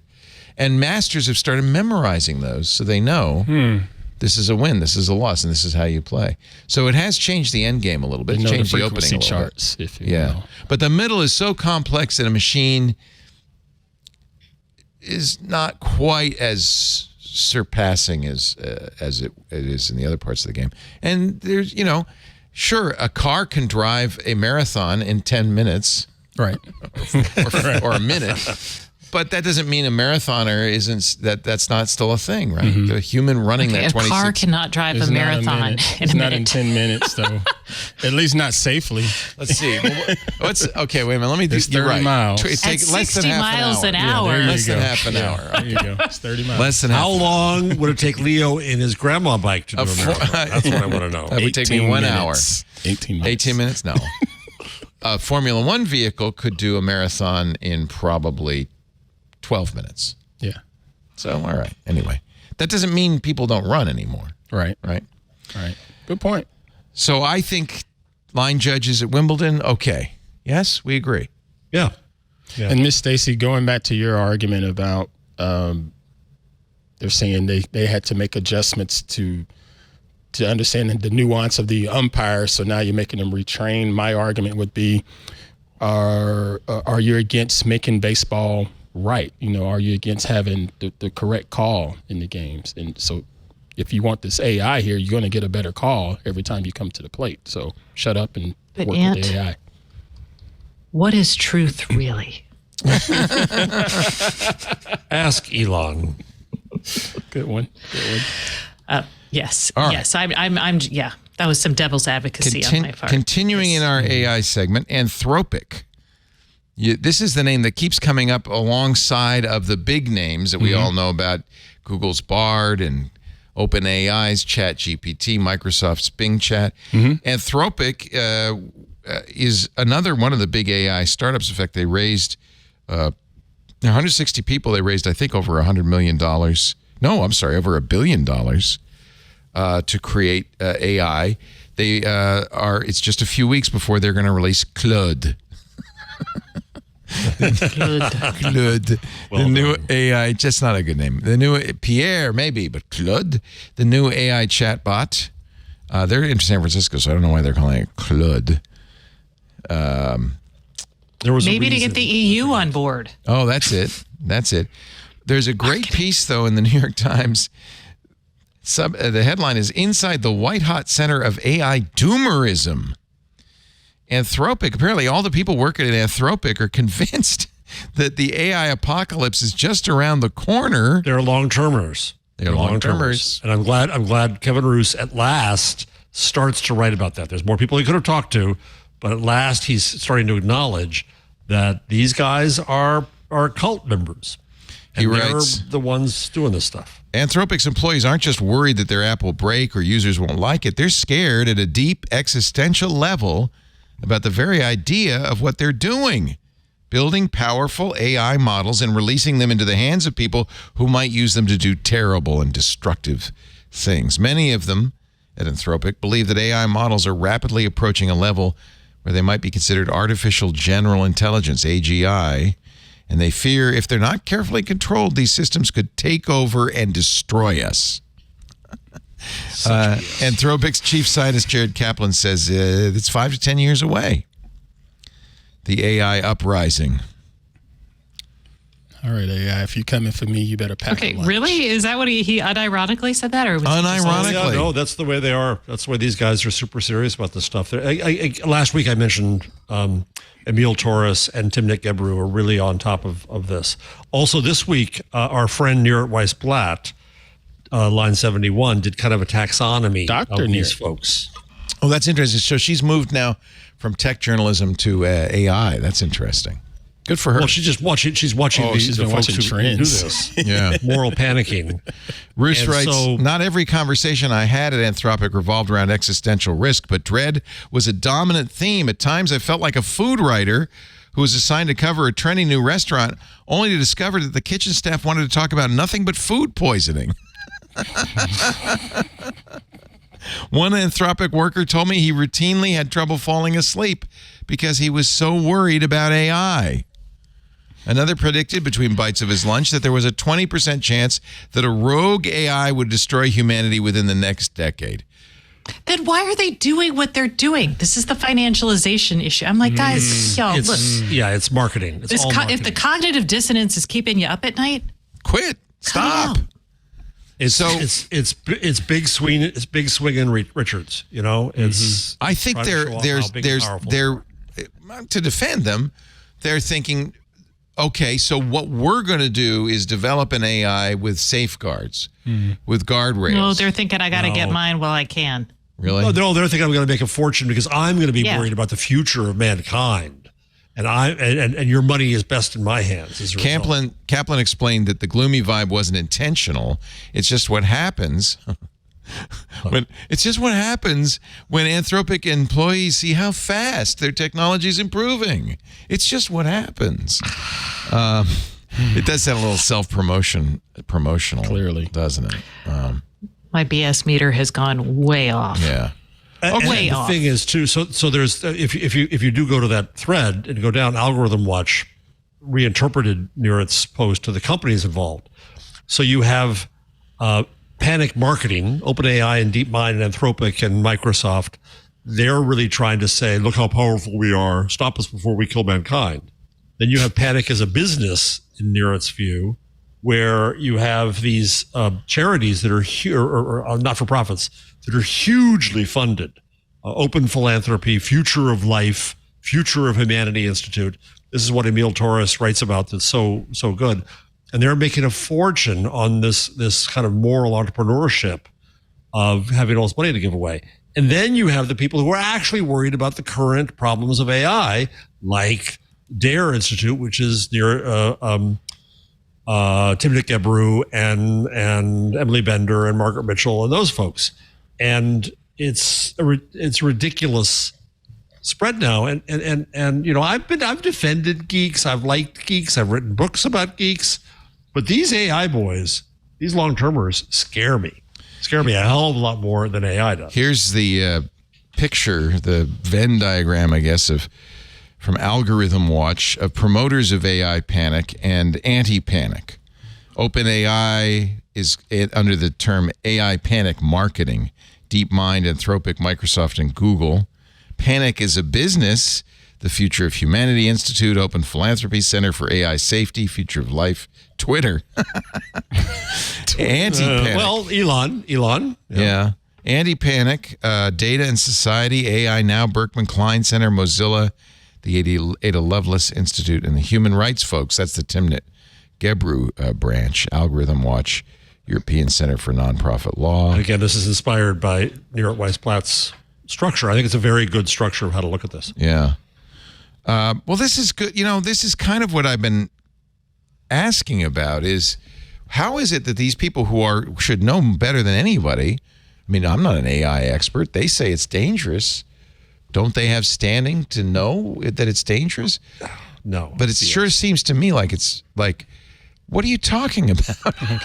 And why aren't you stopping this? Yeah. Well, yeah. Part of this is their belief that they will reach a general intelligence and super intelligence. They keep upping it.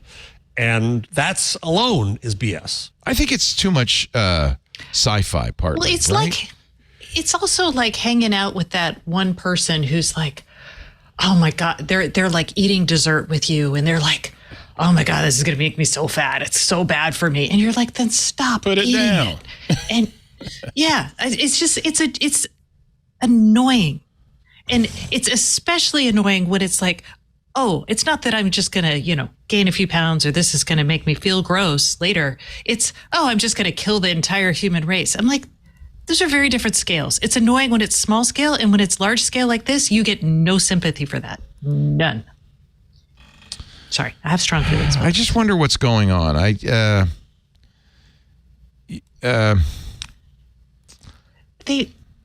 Should we? What do you think? Should we continue working on AI? Sure. Yes. Sure. Yes, Do you think? My question is more like, do you think this is even meaningful? Like, or is it just spicy autocorrect? I think right now AI? it is that. Yeah. Well, No, I think it's very meaningful. I think it can be used to help. I mean, it's already being used to help increase productivity. So I've already used it today to lower the amount of grunt stupid work I do, Right. which I'm all for, because then I can spend more time calling people D-bags, I guess. That's kind of the that's kind of the equivalent. And that's a win for society. That's the equivalent of using a combine harvester to harvest your wheat, or a hoe to get the weeds out of your garden. But It's spicy just a tool. autocorrect also helps too. I mean, like, Yeah, it's a tool. In other words, yeah, but it doesn't take over mankind. No one thinks a combine harvester is going to take over the world. Right. No. I mean, if you look at, You wouldn't want to lie under one. No. That would be dumb. Yeah, well, if you look at how people view robots, I'm Right. like, oh, well, a spicy harvester or a harvester combine might take over the world. Ooh, a spicy harvester. Very- That sounds like dinner. Spicy harvester. God. I'm totally fine. with gone AI off. in Google's productivity. medical AI chatbot is already being tested in hospitals. Mayo This Clinic. is a little. The story says there's a few errors too. This seems like a bad idea. there's a I'm just person saying, involved, right? It's not an existential threat, but it just seems like a bad use of AI, maybe. Why? If it inspires new. Well, here's the deal. diagnoses. If you give people a tool that says, I can help inspire you to make better decisions, I think that's good. What happens then is, here comes our buddy financialization, comes in and says, this can do it so much faster. And then we don't need, we can cut down on people by waiting room in the X ER. percent. Waiting room time in the ER. Well, or nurses in the ER. Yeah. And instead of having a doctor, we'll just run this AI, and the nurse will do, or have to. Actually, there was a nurse that was suing. I think it was in the Wall Street Journal about this. Oh, really? But like the AI made a decision, and the nurse couldn't question it, even though she knew the call it was That's making was not the point That's bad. of Margaret Mitchell But and that's Tim how we're gonna McGabru get and there. Stochastic Parrots, which is Right. these things make errors, partly because of the way they're trained, and we got to pay attention to that. But we also, the problem is humans look at a computer and say, the computer gave us the answer. It must be true. And that's the secondary risk of all this is, Well, it's the schmuck lawyer who used ChatGPT yeah. the person and that didn't can't do his count own change job, at didn't the have his own register. judgment. but see, here's the I think risk. that's the primary risk, actually, is that Stupid people. It's not stupid people. It's gross financial interest that is going to drive people to say, to drive organizations or ownership to say, it'll start let's just there let at the the top. AI do it. Yeah, it'll start there at the top.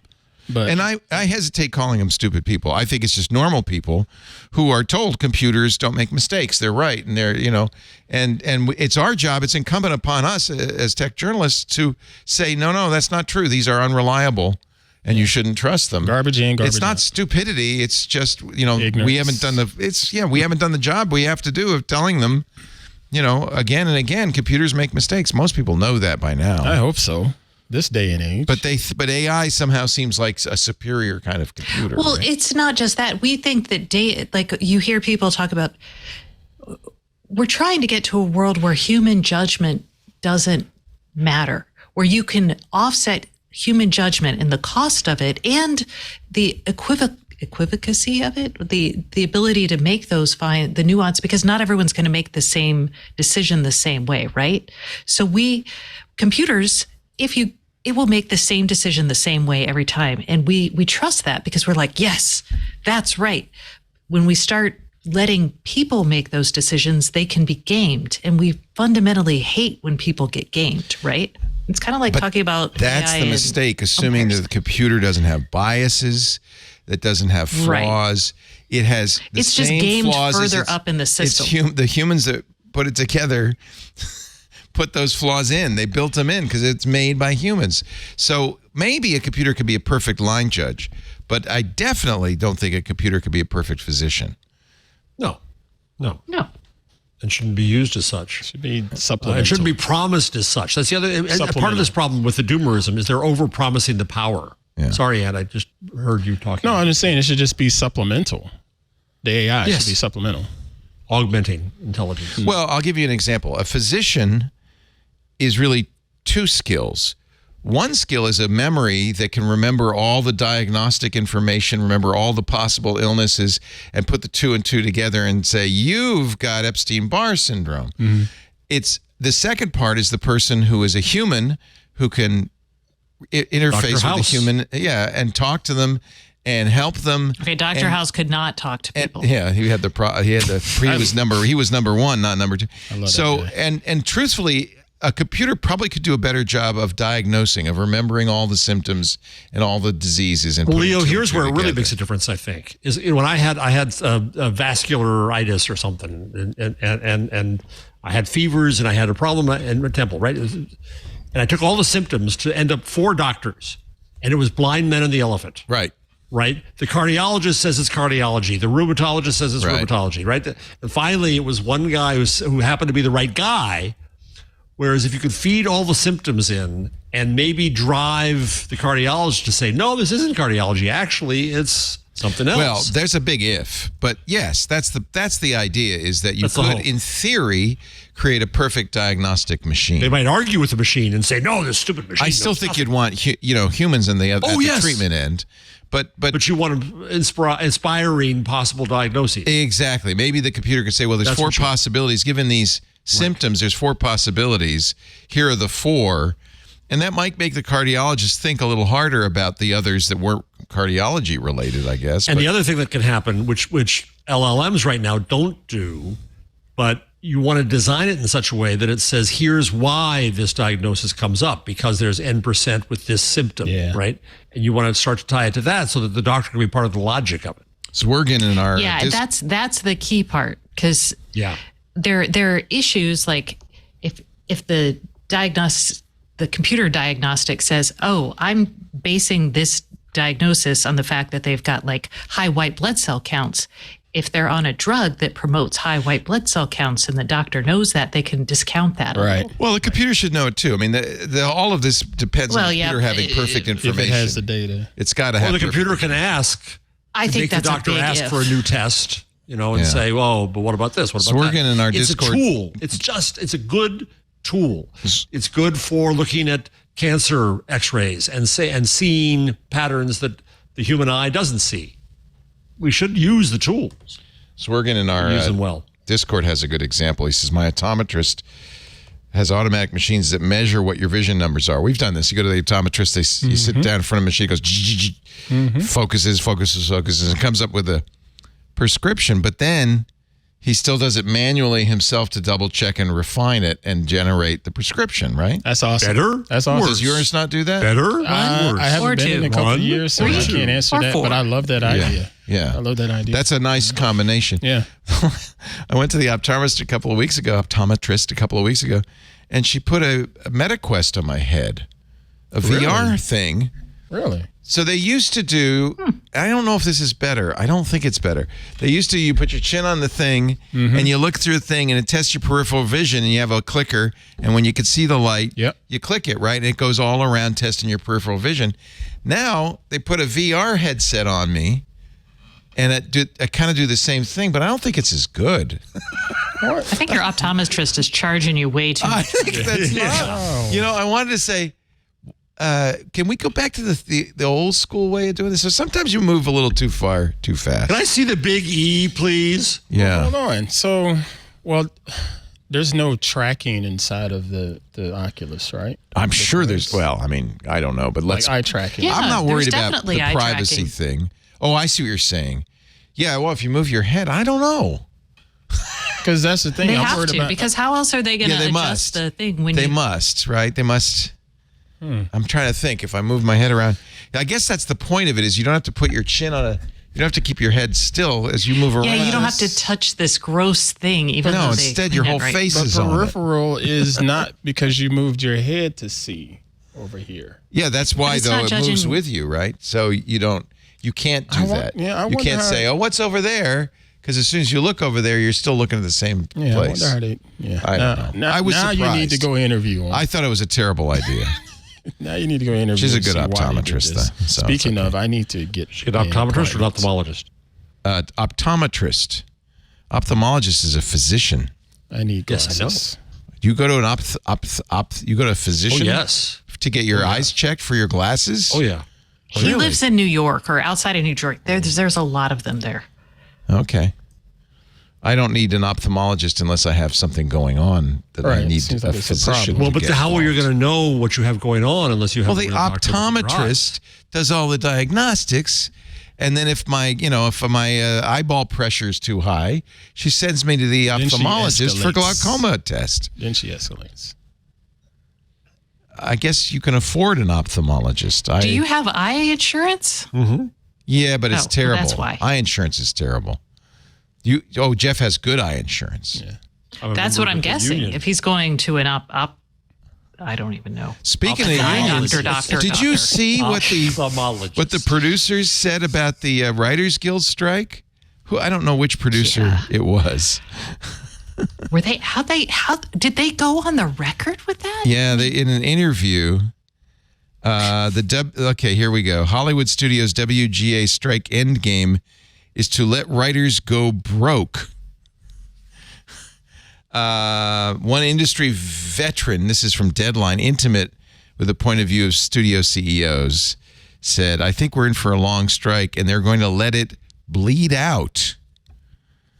The idea being, now that they're on strike, this is a studio executive who told Deadline without, revealing his name, the end game is to allow things to drag on until the Writers Guild starts losing their apartments and losing their houses.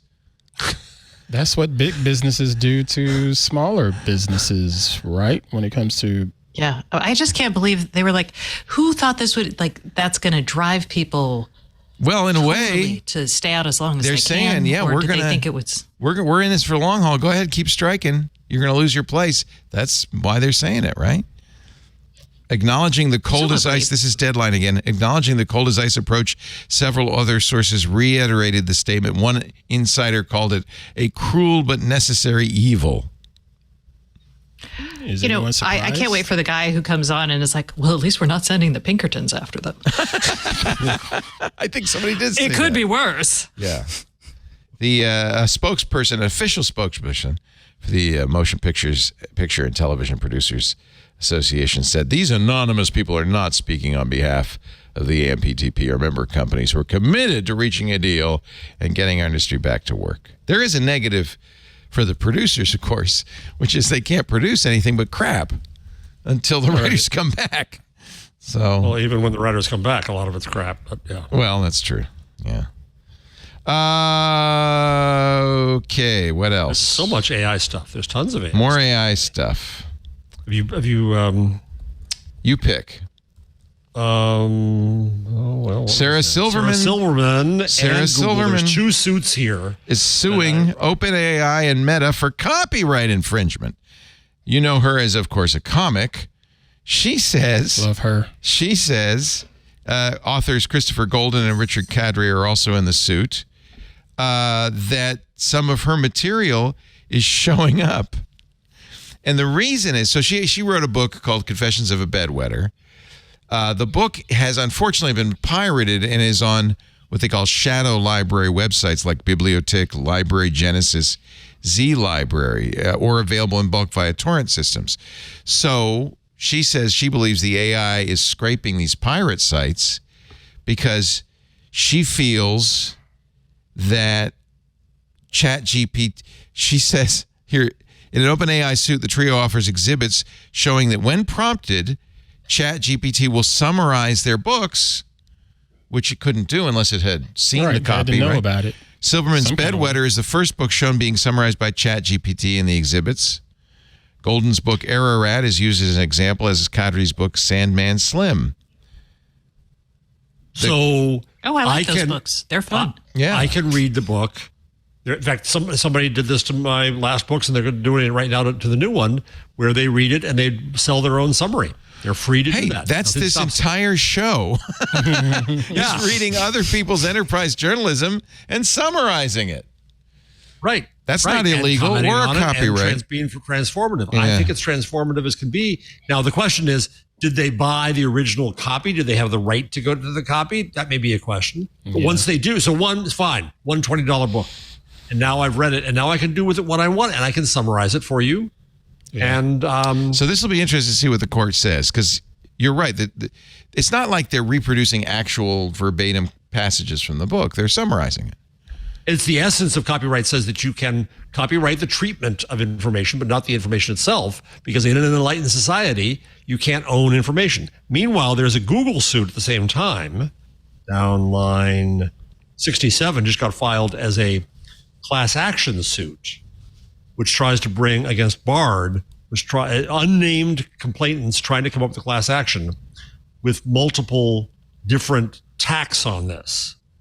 All the stolen information belonged to real people who shared it online for specific purposes. So they're trying to argue that anything you shared online in public and Google learns from it is theft. Here's a hypothetical. Wikipedia probably somewhere in an article about Sarah Silverman talks about events that are described in that book. Because some editor at Wikipedia read the book and wrote the article. That's not copyright infringement. So this is what the judge is going to have to decide, is the only difference that the Wikipedia editor bought the book and read it versus ChatGPT finding a copy of it online and not paying for it. The Wikipedia editor may have gone to a library, number one. And by the way, ChatGPT does not retain the book. Right. Once it maps the relationships, the book's meaningless to them. In fact, what we don't know is it may well be that ChatGPT or any of these is regurgitating somebody else's regurgitation. Yes. So it may be that ChatGPT actually did ingest, as it did Wikipedia, and is repeating something it read on Wikipedia that is a repeat of something the editor read in the book. So I think this is going to be a very hard case to prove. I understand Sarah Silverman's point of view, but I think it's a pretty hard case to prove. Even if you win, as Larry Lessig famously said, fair use is the right to hire an attorney. If you win, the damages might be the cost of the hardcover book. Yeah, right. I mean, what are you getting? Yeah, what did you lose? Very interesting case. But the Google suit says that one is a New York Times best-selling author, unnamed, whose work was used to train Google's AI-powered chatbot Bard. Another is an actor who posts educational material online and believes her work was used to train Google products that will one day make her obsolete. Two of the plaintiffs are minors, 6 and 13-year-olds respectively, whose guardians are concerned that their online activity is being tracked and harvested by Google. So this is two completely different issues. One is the harvesting of minors' data, which is illegal, and every service out there would not allow a 6-year-old on it. So you have to lie in order to get your stuff online. I think these are all going to be thrown out. Although that is I think there's an interesting using age of people to kind of differentiate more of these suits. And if you look at when the FTC did actually win against Amazon, one of their suits was about collecting data from kids under 16 and then not disposing, not getting. If they can prove that, then they got them. They got them under COPPA. So that's. But that's a COPPA suit, not I think people use that as a way to start these kinds of suits. But I think it does bring 13 is clearly but that's why it shouldn't be online. It shouldn't be in this. I don't think it should be in this suit. The other plaintiff, this is a chasing law firm. Yeah, the other plaintiff says my work was used to train Google products that'll one day make my job obsolete. Well, sorry. Well. Wham, wham. Tough noogies. That's a completely different issue than the 13. Yeah, right. All of us. That's a completely different issue than a 13-year-old. So this is a junk suit. I'm not going to be covering that. Well, you just did. My fault. But meanwhile, what's happening, I think, is that you're going to see places come along and say, well, in the meantime, we're going to do a clean version. So Shutterstock, I think we might have talked about this before. Adobe's doing this too. Right, they're doing that. But what's interesting, Leo, is that let's say the Sarah wins her suit. A training data Let's say set that is licensed. Oh, okay. Yeah. Oh, I got you. I was like, what does he mean by clean? I got you now. Okay. But what if you wanted to clean up a learning set? If OpenAI loses and they have to take out 100 books, let's say, you can't back it out. You can't. You can say, actually. You can?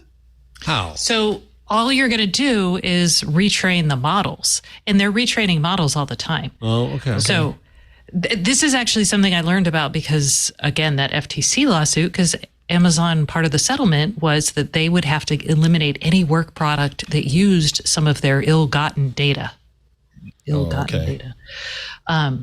So yeah, I mean, it's expensive, but you're also retraining your models often. That's true. Now, is there a way to audit to make sure that's happened? Not really. But going into this all the way back in like 2016, 2017, there was this kind of idea, they call it ML ops.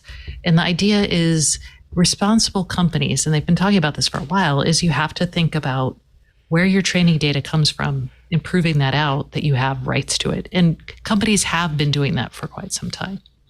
Sorry. Bruce Schneier proposes that there be a fund that creators of AI technologies pay a small fee into. Without all our writings and photos that AI companies are using to train their models, they'd have nothing to sell. So we're owed profits, says Bruce, for data powered. That was an interesting article. AI. I respect the hell out of Bruce. I think it's the dumbest idea I've heard in years. What? Because it's a tax on reading. In the end, it is a tax on reading. That if this company comes along and it reads the open internet and then says, well, you got to pay a tax on that to pay to every citizen because you read what we said in the open on the internet. I think it's a terrible idea. You disagree? No, I agree It's not. with you. I think to make a tax on reading anthropomorphizes it. It's not that. It's just tax on scraping. That if a company writes a tool that scrapes the public internet for data, it should have to license that data. And since you can't say, well, that data is owned by Ant, you don't just have put a licensing. You have a little. there's no licensing. There is no. So what you do is you say, well, we're going to pay a penny per megabyte.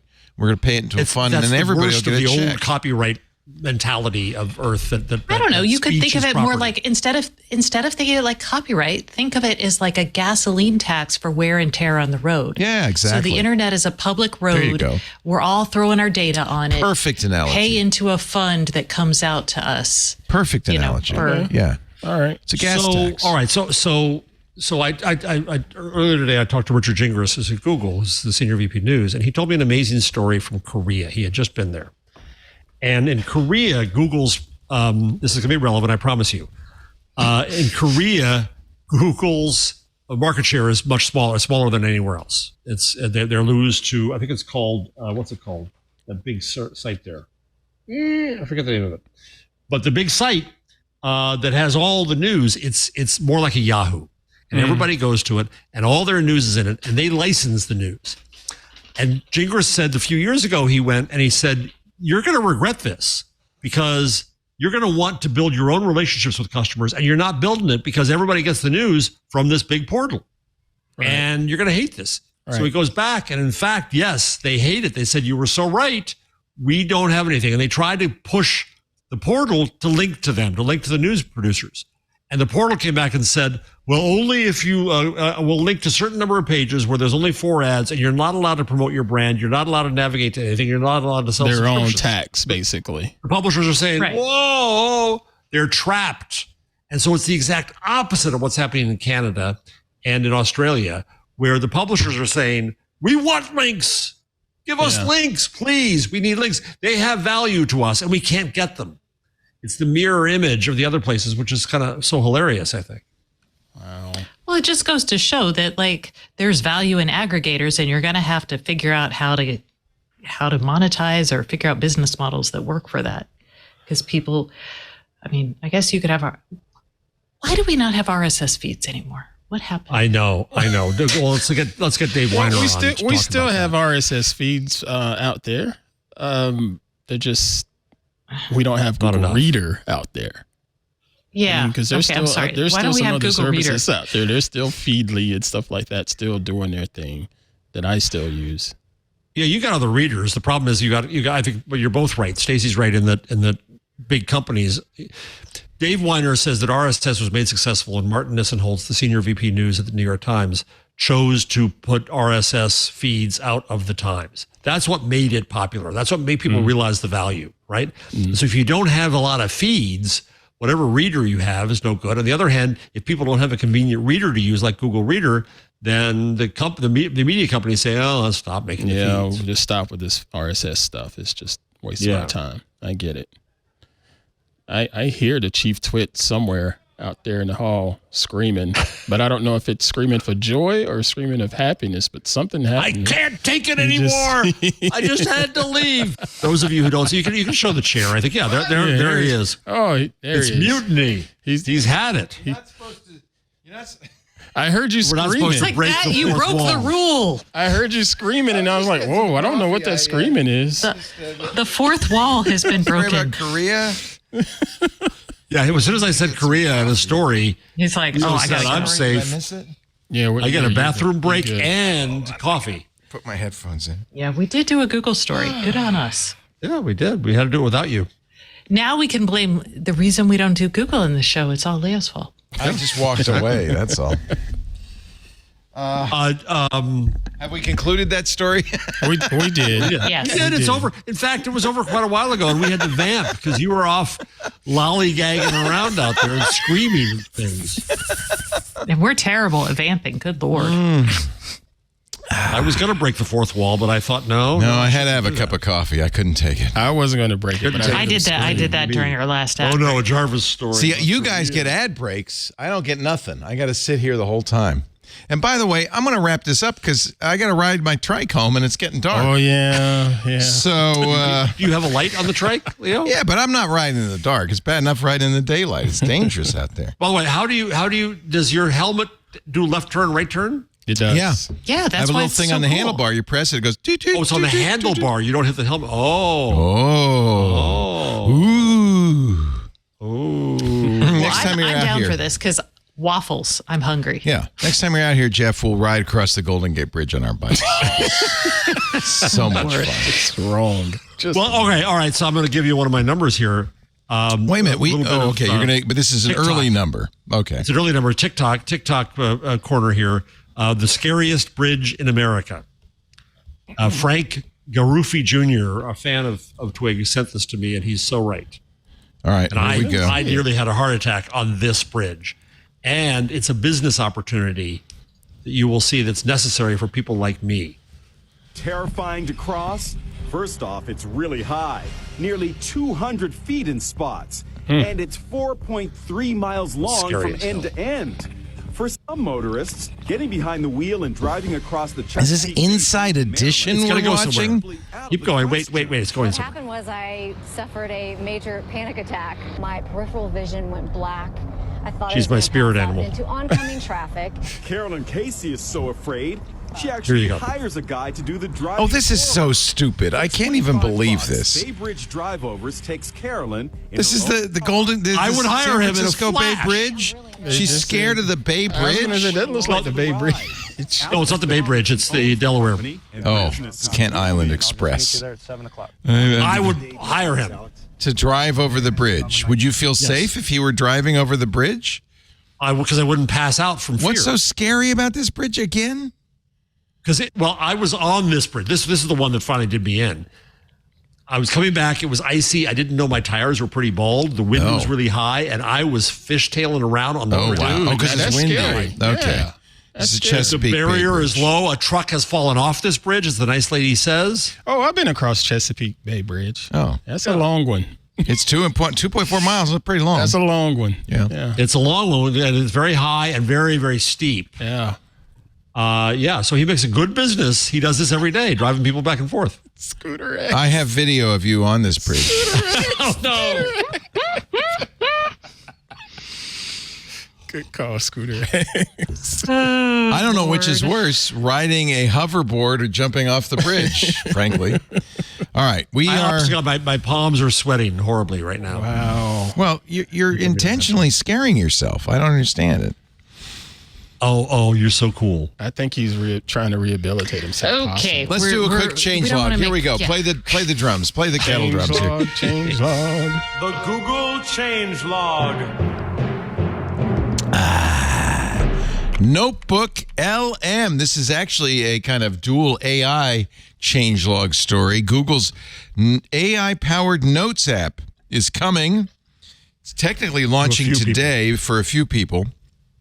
This was Project Tailwind. It gives you an AI, and they showed this, I think, at Google I/O, an AI model trained on the documents you tell it to look at. A small group of users will get this, according to a Google blog post. LM and NotebookLM stands for language model, of course. But it's not a large language model. It's your language. And notice Stephen Johnson, the famous author, is the editorial director. And they hired a writer who's written many books because they wanted to know, well, how do you take all your notes and all your material? What a good idea. What would it be helpful? That's smart. I'm going to go down and visit his team at his invitation on the 25th. I was hanging out with a couple of geeky friends, one who used to work at Meta, another guy who's a coder, been doing it for years. And Brock, who's the former Meta guy, brought out this little recorder. He said, do you mind if I record this conversation? We're just sitting around the table talking. So he records like 10 minutes. And then he says, well, here's the notes from our conversation. And apparently he has it set up so it loads the audio to Dropbox, uses Whisper AI to transcribe it, uses ChatGPT to generate notes from the conversation and a takeaway list, an item list of things to do based on it. So he says, here's the notes from our conversation. That's pretty cool. And it was... Imagine if it tried to do this show. Well, no, let me say, the notes would be like 5 minutes, and the show would be 3 hours. This conversation that we had was just as discursive and stupid as our show, and it did a very good job of it, and really made me think this is the future of show notes. I have many friends, I think so, who have a second character in Zoom.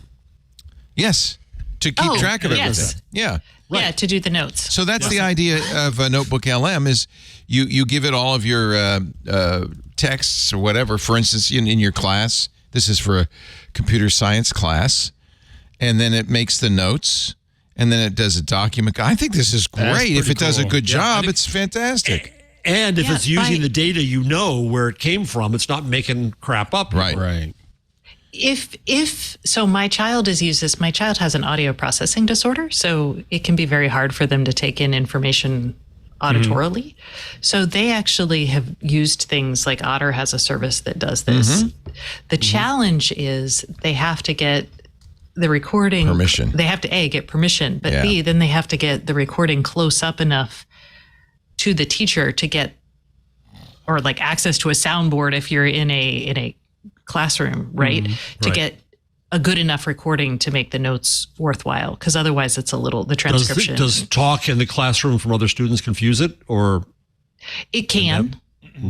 Brock had a little, this device was, just a little wafer, and you could put this up by the teacher. It had a good microphone, and apparently, we were sitting around a table, it was in the middle.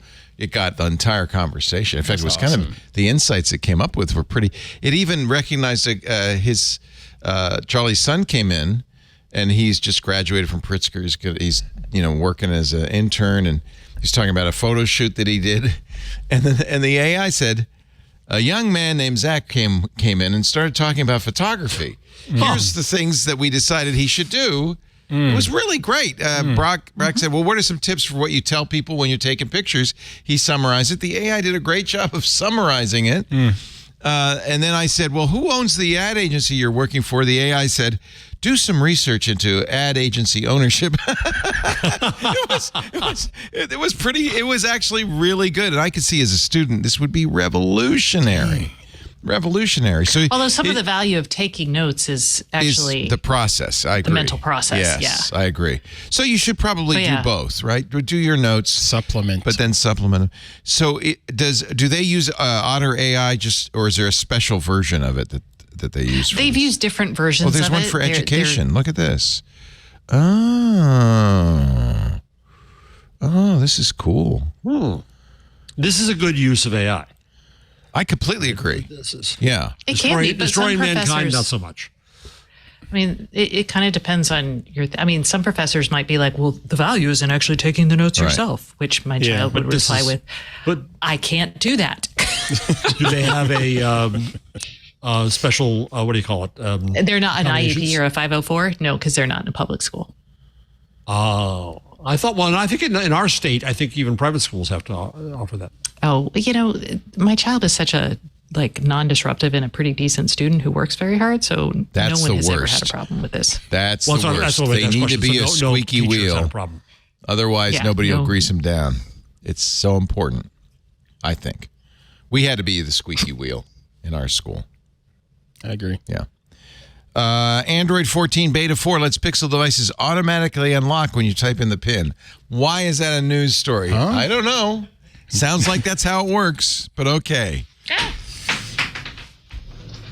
Something fell. That was the sound of a pin dropping. It was so quiet after that bit of the changelog. You could hear a pin drop. Yeah. Oh. Google. She's like, I got Google app rolling out. You missed there's such good stuff you missed, Stacy. You missed some of the best stuff there. Google app is rolling out a finance watch list stock widget. Who would? Wait, what? Who cares? Google News offering free 4-month New York Times trial. I shouldn't poo-poo this because Jason has worked so hard putting this list together. It's not his fault. Yeah, he's sitting there back saying, yeah. What are you kicking me around It's for? not his fault that Google's, Well, he did add some value to that first story there. He says it's small, but not needed to hit enter after the pin hasn't been on stock Android. And yeah, I agree with him on that because that is a bit of having to hit enter. I turn that on, and it's like, I don't need this extra step. No, I hit that last digit. No, I turn that on. Mm-hmm. Having to hit enter, because otherwise the bad guy doesn't need to know how long your pin is. He just keeps entering numbers till it accepts it. Okay. But if he needs to say that's all there is, enter. Okay. All right. Security. Okay. In fact, I thought that was always an option. Maybe it's only on iOS. I thought there was always an option to turn enter on and off. Get your 4-month New York Times trial for free from Google News. That's pretty amazing that Google's becoming a marketing agent, a subscription agent for the New York Times. Google Play changes policy on tokenized digital assets, allowing NFTs in apps and games. Well, it's about time. Okay. That's cray-cray. I just don't think NFTs have a place in apps and games. Although I was thinking Spotify has announced that they're going to allow artists to offer NFTs on Spotify that you could just buy. And I think that maybe NFTs, are they still around? Yeah, they're still around. But the mistake people made was assuming it was some sort of investment vehicle, right? It was a speculative vehicle. But if you say I like Taylor Swift and I really want to support her, or I like Ant's photos. I said from day one, that's different. If it's another way for creators to be able to earn a donation. Some wages, I'm totally for it. Just don't buy it thinking, I'm going to make some money. Right. I'm going to go make bank on this Taylor Swift NFT. It is like, honestly, if you think about it, like money, concert merchandise or something. Some of that is worth money later on down the road. That's true. But really, you wouldn't encourage people to buy Beanie Babies and leave them in the box just because, in 10 years it's going to be worth something. No, I would not encourage anyone to buy Beanie Babies at all. Right. And that's the Google changelog. Thank you, Jason Howell. Mr. Howell. I appreciate it. In honor of that, I'm using an All About Android mug for my my coffee. Thank you. Don't shed it. Don't cry. Jason, we'll be back tomorrow, 1 p.m. Pacific, in our Club Twit Discord. Ooh. We are doing more information gathering and research and brainstorming for the AI show, which Jeff, I might be pulling off to the side of the road to do it tomorrow. I'm going to see. I have a 1:30 appointment in Connecticut. Jason would, that's just this week. Next week we'll work around your schedule because I would, like you to be part of that. I'm very excited. I think we really do need a AI show. I'm coming around to that. You had a great conversation in London with Alan Rusbridger. Former editor of The Guardian, now editor of Prospect Magazine. And you can see this on the Prospect Magazine website, prospectmagazine.co.uk. UK. Actually, it's a YouTube video, so you could also see it on YouTube on their YouTube channel. Nice conversation. It was great. Alan is brilliant, and it was a great conversation. Thank you for the plug for This Week in Google. I appreciate that. What line is this on there so I can go back? Oh, I found it. 78. 78. Got it. Thank you. And I think in the next week or so, we'll have video up from the conversation that Marcin Wickery and Glenn Fleischman. Oh, good. And Doug Wilson. Sorry, Doug. And I had with Frank Romano at the Museum of Printing in Haverhill, Mass., which was just great. I also put up video. I got to actually type on a line of type for the first time. Oh, you're kidding. And I broke it. Oh, come on, line man. of type. Wait a minute. No. The guy fixed it. They're messing with you. I was so scared. It bent a matrix, but he got it out. It was fine. Oh my gosh! Where is this on the rundown here? This is one of the lines that I typed right here. Oh, look at that! What did you write? Publish or perish. Oh, good. I like it. That's good. Kudos to you. What would you you get? How many characters? Well, it depends on the line and the font size. I would really have to. It depends think on the about line and on the type. What would you write? What would you only get one line on this line. Well, you do your name. Everybody does a name. No, I wouldn't. What would you write? What would you say, Ant? Dominate. Create and dominate. Dominate. Yep. Period. Just dominate, not create and dominate. Just dominate. Mm-hmm. So that'll be up a little bit too. Is a great conversation about Shift Happens and Marcin's book, and then Glenn and Marcin went up to Maine to be on press for the printing of Shift Happens for 2 weeks. Oh, wow. Very nice. What is the idea behind being up for is it the entire print run? Yeah, they want to. They're anal retentive. You have to make sure it's beautifully done. I truly don't know. Okay. If it's there's a lot of photos, it's not just text. Things like that. Yeah, tons of photos. The guy who does the Day in the Life books, what was his name? I've forgotten now. He's just down here in Sausalito. I love him. I interviewed him some time ago, and those are such beautiful books. He would go to China where they print them, Yes, exactly. and check the proofs to make sure that they match. Well, yeah, don't they send you Rick Smolin? proofs? Rick Smolin, that's it. Thank you. Yeah, he's a friend of mine too. Love Rick's Rick. What a great guy. Yeah, just a wonderful guy. They send you proofs, but you really want to be at the press. You kind of have to keep an eye on it. Has Ant ever had a conversation with Rick? I have not, but thank you for the. Yeah, that would be a great session. That'd be a great club We'll get session. you hooked up. Rick's a sweetheart. Unless he's moved. Nice He's in guy. Sausalito. Yeah. It's funny you mentioned Sausalito. Hardhead recently went down to Sausalito for a photo walk. Love it down there. It's beautiful. Yeah. Actually, it'd be interesting to talk to him about National Geographic firing everybody. He used to be a photographer for them. So that would be very interesting. All right. I think that's a wrap, kids. I'm going to get my trike here. Oh, before we do that, we've got to do your picks of the week. You stay tuned. Stay tuned. No. I want to actually do a little pitch here for our incredible ad sales folks. Yeah. And really, in a way, a pitch for you, our audience. We got a great qualified audience. Nielsen says that 56% of podcast listeners pay more attention when a host reads the ad. That's why we do those host-read ads. 72% of our listeners have a job function related directly to technology. 87% are involved with tech IT decisions. We've got top earners listening. You guys, 66% of our audience earns over $100,000 annually. Almost a quarter of them over $200,000 annually. Great people, and I know you have a great product. Wouldn't you like to advertise on our shows to bring your product to our audience?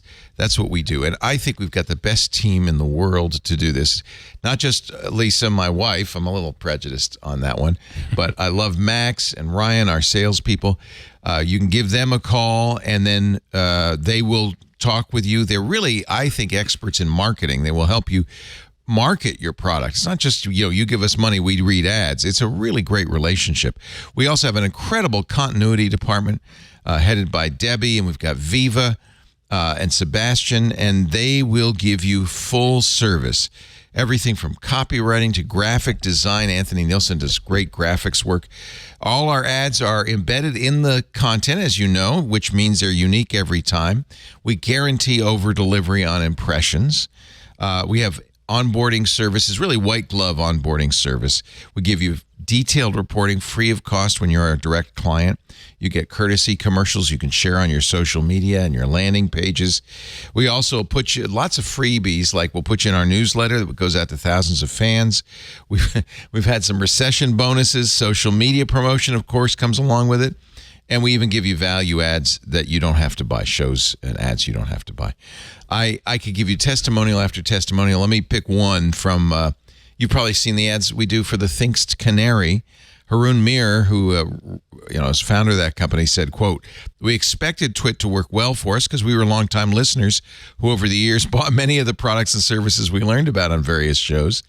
Haroon says, "We were not disappointed. The combination of the very personal ad reads and the careful selection of products that Twit largely believes in give the ads an authentic, trusted voice that works really well for products like ours. 10 out of 10 we'll use again." Thank you, Haroon. We love you and your product, and we're really glad to do those ads. That's a big part of it. Is it's a genuine endorsement from people that your customers will trust. Our listeners are very intelligent. They're very engaged. They are tech savvy. It's a great place to advertise. So just a little pitch for our ad team. You can launch your campaign today, break out of the advertising norm, and grow your brand by giving an authentic introduction for your products and services to a qualified audience by experts they trust. Check out what we have to offer at twit.tv/advertise. That's the call to action. Just go to the website, twit.tv/advertise. You can send an email from there, fill out a form if you want, but learn more. And I think really, if you've got a product you want to bring out to an audience of a great audience of engaged listeners, this is the place to do it. twit.tv/advertised. Now it's time for our pick of the week. Let's start with Stacy's thang.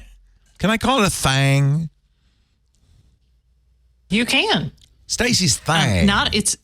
It's not always a thang, as it were, but I was going to show off a smart button, and it didn't arrive in time. Oh, so I can't show you a smart. I know, that's how I felt. So instead, we're just going to do a quick latency test, and I'm going to tell you about different ways I use sensors that might be surprising.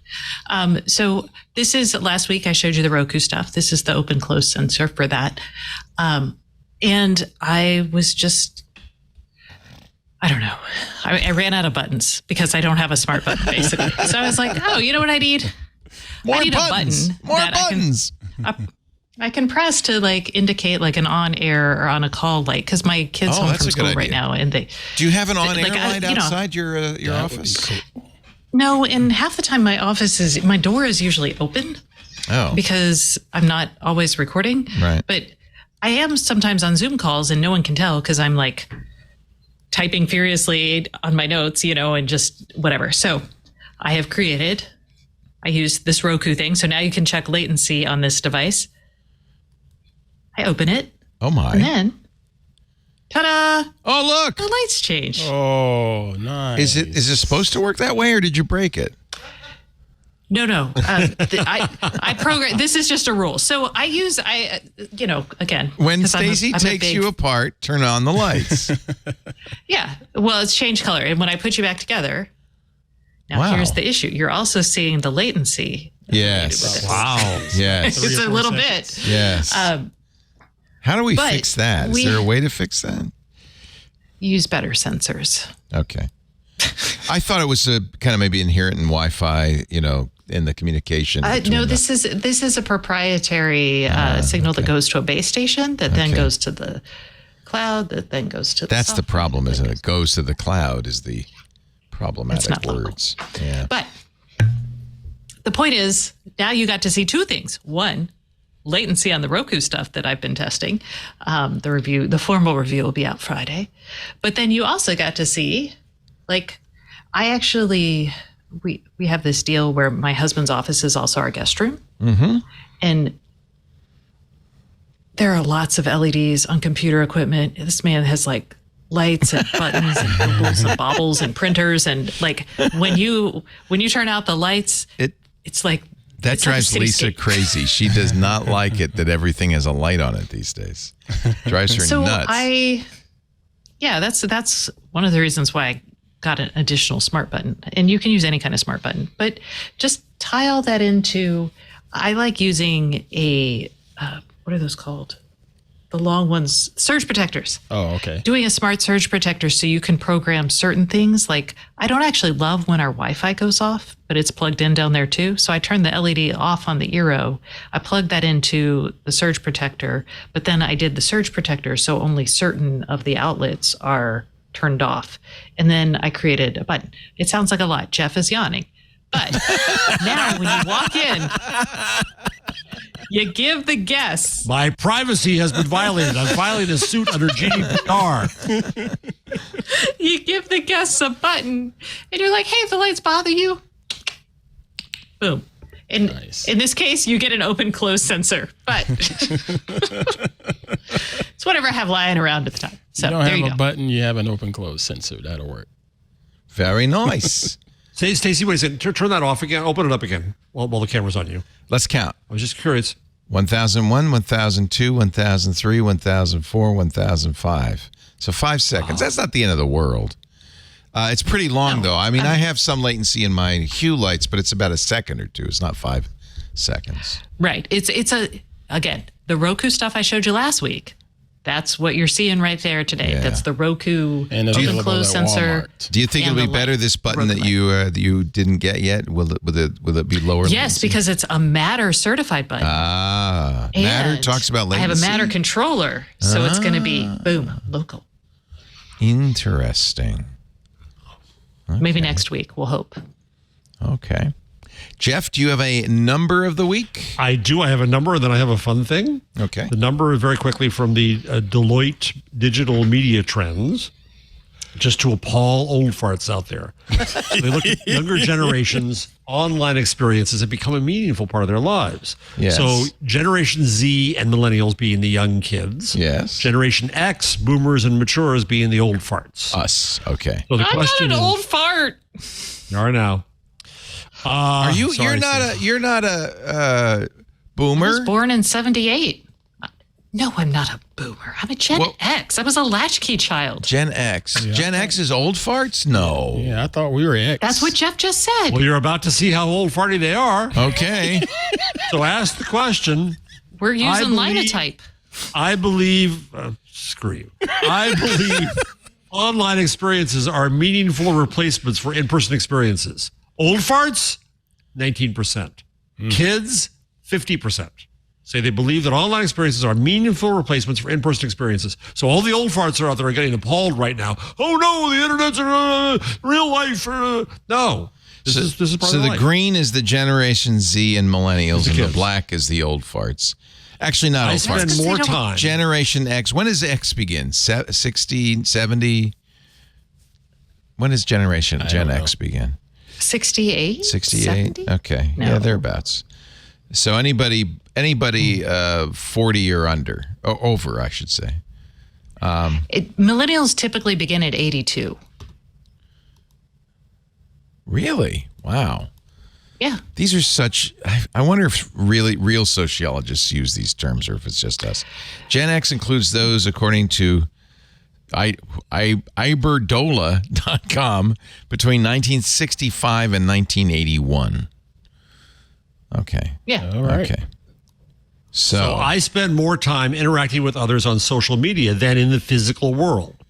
Old farts, 20%. Kids, 48%. The only thing that's weird to me is how low the 48% is. It's less than half of Gen Z and millennials spend time interacting with others on social media. Spend more time interacting with others than in the physical. Yeah. It seems like it should be a higher number, but okay. They still socialize a lot. That was my number. Then I haven't just they're come in back. school. Yeah. That's true. That's true. But Gen that's Z interacting with others in the physical world, right?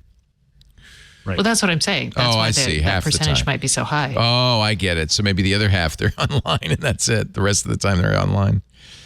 I specialize more in video games than I do in the physical world, 40%. Wow. Yeah. See, I'm in the green box on all of these, not the black box. You're weird. I am the opposite of. There's other stuff in this which you might find interesting. I just wanted to Deloitte. Short. You could take a quick look. Is their methodology good in your opinion? I don't know. It's 2,000 people. It's that's pretty good. Good enough to fill a thing. So good are you, enough Jeff. to make a PDF over. Jeff, you're good enough to fill a thing, and that's all that matters. All right. The fun moment I have is, and we'll have a Leo accent moment here, having just come back from Scotland where they fry frigging everything. This is Tony's Chip Shop. Yum. And in this case, chips are French fries. Yes. Yeah. Huge amounts of French fries. Look at all his French fries. He's a whole. Now you got the fish. Yeah. They've got all. You can turn the volume up so you can do an accent moment here. All right, here we go. Little Scottish accent. Chips, take these chips, nice golden chips. Shake them well, William. Straight into the box. Perfect. What happens after they put them in the box? Well, then you order them 2 hours later. Yeah, and they're going to get soggy in the box. Only the best in the town.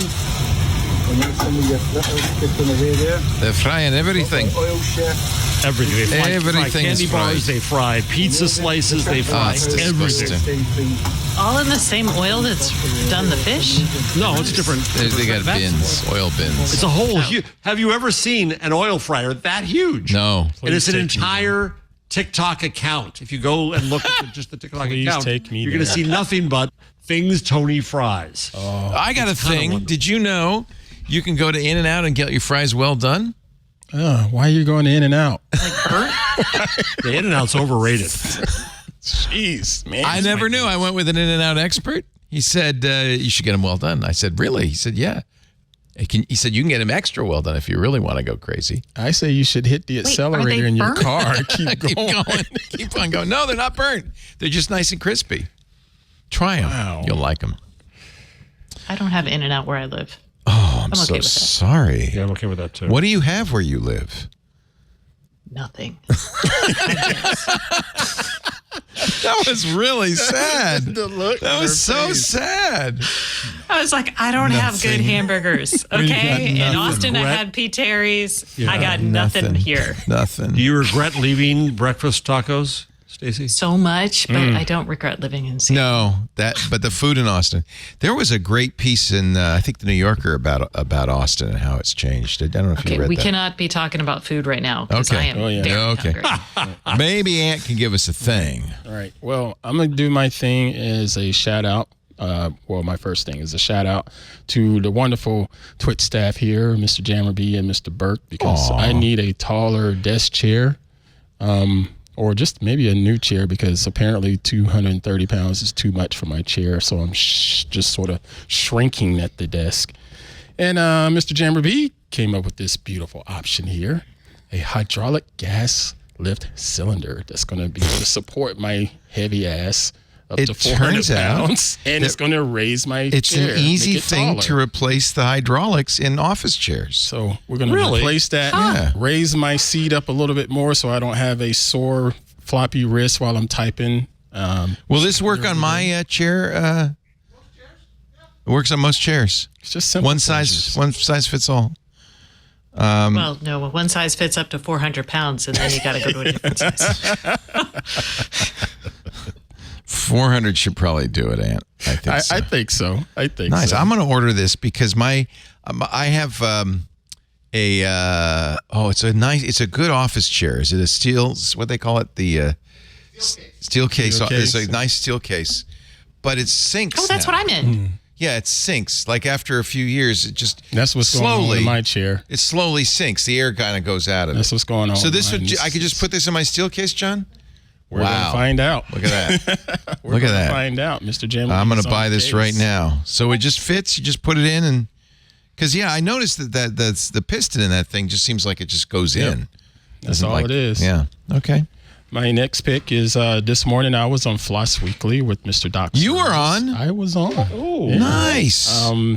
Mr. Phipps was going to be on, but he's been dealing with a lot of that Red Hat Linux mess. Yeah. So I filled in, and we interviewed Mr. Jonathan Bennett. He's the host of the Untitled Linux Show. We love that show. Yeah. And it was a lot of fun. So make sure you go check that out. twit.tv/FLOSS floss, as Mr. Jammer B brings in a chair. That's a regular chair. But you have the extended cylinder, it becomes as high as a draft. Oh, it would actually raise it up. Well, look how high it is. Did I just buy an extended cylinder? I don't know what I just bought. needed the extended cylinder. Okay, so that's going to raise it up.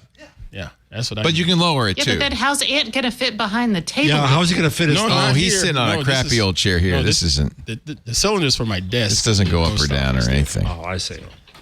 And you wanted to send out a shout out to Terrell Woods. Yeah, and my last shout out. Wait a minute. Actually, I had the cylinder here. Oh, it just came.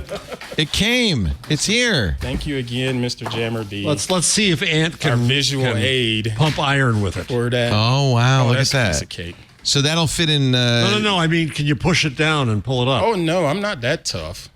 I don't think so. Heck no. That's nice though. Nice. Thank you, Mr. Jammer B. Oh. And who is Terrell C. Woods? Mr. Terrell C. Woods. He is a fan here at Twit.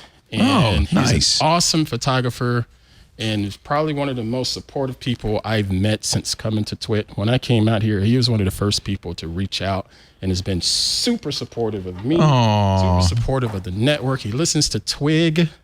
Hello, Terrell. Quite regularly. Hold on there. Well, there's more. But, yeah, I tried to stay in touch with him. Mr. Terrell had gotten sick. Oh, no. And I have a bad feeling about this. He sent this to me about a year and a half ago. Yeah. Here at Twit, McAllen. And I just wanted to say, Mr. Terrell, thank you for your friendship. He was laid to rest this past Saturday. I'm sorry. And, dude, I got all my tears out, so I'm not going to cry. But I just want to say thank you for everything you've done for me and the family. If you go to his Twitter page right now, his last tweet is of the heart head. That just shows the support and the love that he had for us. I am so sorry. And I am so grateful. So, Mr. Terrell, I'm going to pour it out for Terrell. For you. Thank you. Rest easy, my friend. We have so few listeners. We don't like any of them to lose any of them. So I'm glad to know. Did he ever come up here? He didn't come up here, but he was constantly in our social media feeds, and he was always sharing our shows. Just super. Now I feel bad. I never met him. Good people, great photographer. I'll tell this in the post show. I got more that I can share, but I'll say that for post show. Okay. But thank you, Mr. Terrell. And we're sorry to his family and friends. We're sorry to lose him. Celebrate your life, sir. Look at that. Celebrate. There it is. Yeah. Here's his. Yeah, most of his tweets are retweets. Stuff Me or Twit or Oh, nice. Thank you, sir. Yeah. Well, to his family, condolences, and I guess Lisa knew him because she follows him. Mm-hmm. Well, on that note, I think maybe time to wrap this guy up. Thank you all for being here. Stay well and stay healthy. We don't want to drink too much of this, McAllen. You're not touching that. No, that's mine. Ant is, of course, our community manager in Club Twit, and he is a great guy to hang out with. I try. It's one of the things that makes Club Twit so special. So thank you, Ant. Yep. And, of course, his website, antpruitt.com. And if you want to look at his beautiful photography, antpruitt.com/prints. And for all of you Club Twit members, we are working on a photo walk here in Petaluma. Fun. I'm trying to figure out some dates. But in the meantime, Club Twit members, make sure you check out the event coming up August 4th for a live photo critique. And I'm calling it Coffee Time. That'll be fun. That's what it's going to be based on. That's in the club. Check it out there in the Discord. And I hope you do more of these. That's a great thing to do. Yeah, thank you. Jeff Jarvis is the director of the Townite Center for Entrepreneurial Journalism, where at the Craig Newmark Graduate School of Journalism at the City University of New York. His new book is now available at everywhere, including Amazon, Blackstone Books. It's the Gutenberg Parenthesis. And if you go to gutenbergparenthesis.com, you will find many ways to purchase it. So congratulations on that book. Yeah, absolutely. Great to have you, Jeff. Stacey Higginbotham, StaceyOnIoT.com is her website. Check it out there. There's a great podcast, too, she does with Kevin Toffel all about IoT. It's called The IoT Show. Thank you, Stacey. It's called the IoT podcast. Technically, it's the Internet of Things podcast. Ooh, even better. The Internet of Things podcast. Thanks to all our grind influencers for joining us. Grindfluencers. Thirsty grindfluencers. Hello, grindfluencers. Thank you for being here. We do This Week in Google Wednesdays at about 2 p.m. Pacific, 5 p.m. Eastern, 2100 UTC. You can watch us do it live at live.twit.tv. There's actually, watch or listen, there's live and audio and video streams there. If you're watching live, chat with us in our IRC, open to all. You can use a browser, irc.twit.tv. Join the fun gang in there. Or, of course, if you're a club member, get behind the velvet rope in our Club Twit Discord with Aunt Pruitt's seal of approval. And we got to get some stickers. I think you're right. We got, hey, you, come join. All you have to do is go to twit.tv/clubtwit and find out more. After the fact, on-demand versions of this show available at twit.tv/twig. There's a YouTube channel dedicated to This Week in Google. And, of course, you can subscribe in your favorite podcast player. That's probably the best way to do it. And that way you'll get it automatically the minute it's available. Thank you for being here, everybody. We'll see you next time. Bye-bye on This Week in Google. Bye-bye. Bye-bye. Hey there, Scott Wilkinson here. In case you hadn't heard, Home Theater Geeks is back. Each week, I bring you the latest audio-video news, tips and tricks to get the most out of your AV system, product reviews, and more. You can enjoy Home Theater Geeks only if you're a member of Club Twit, which costs $7 a month, or you can subscribe to Home Theater Geeks by itself for only $2.99 a month. I hope you'll join me for a weekly dose of Home Theater Geekitude.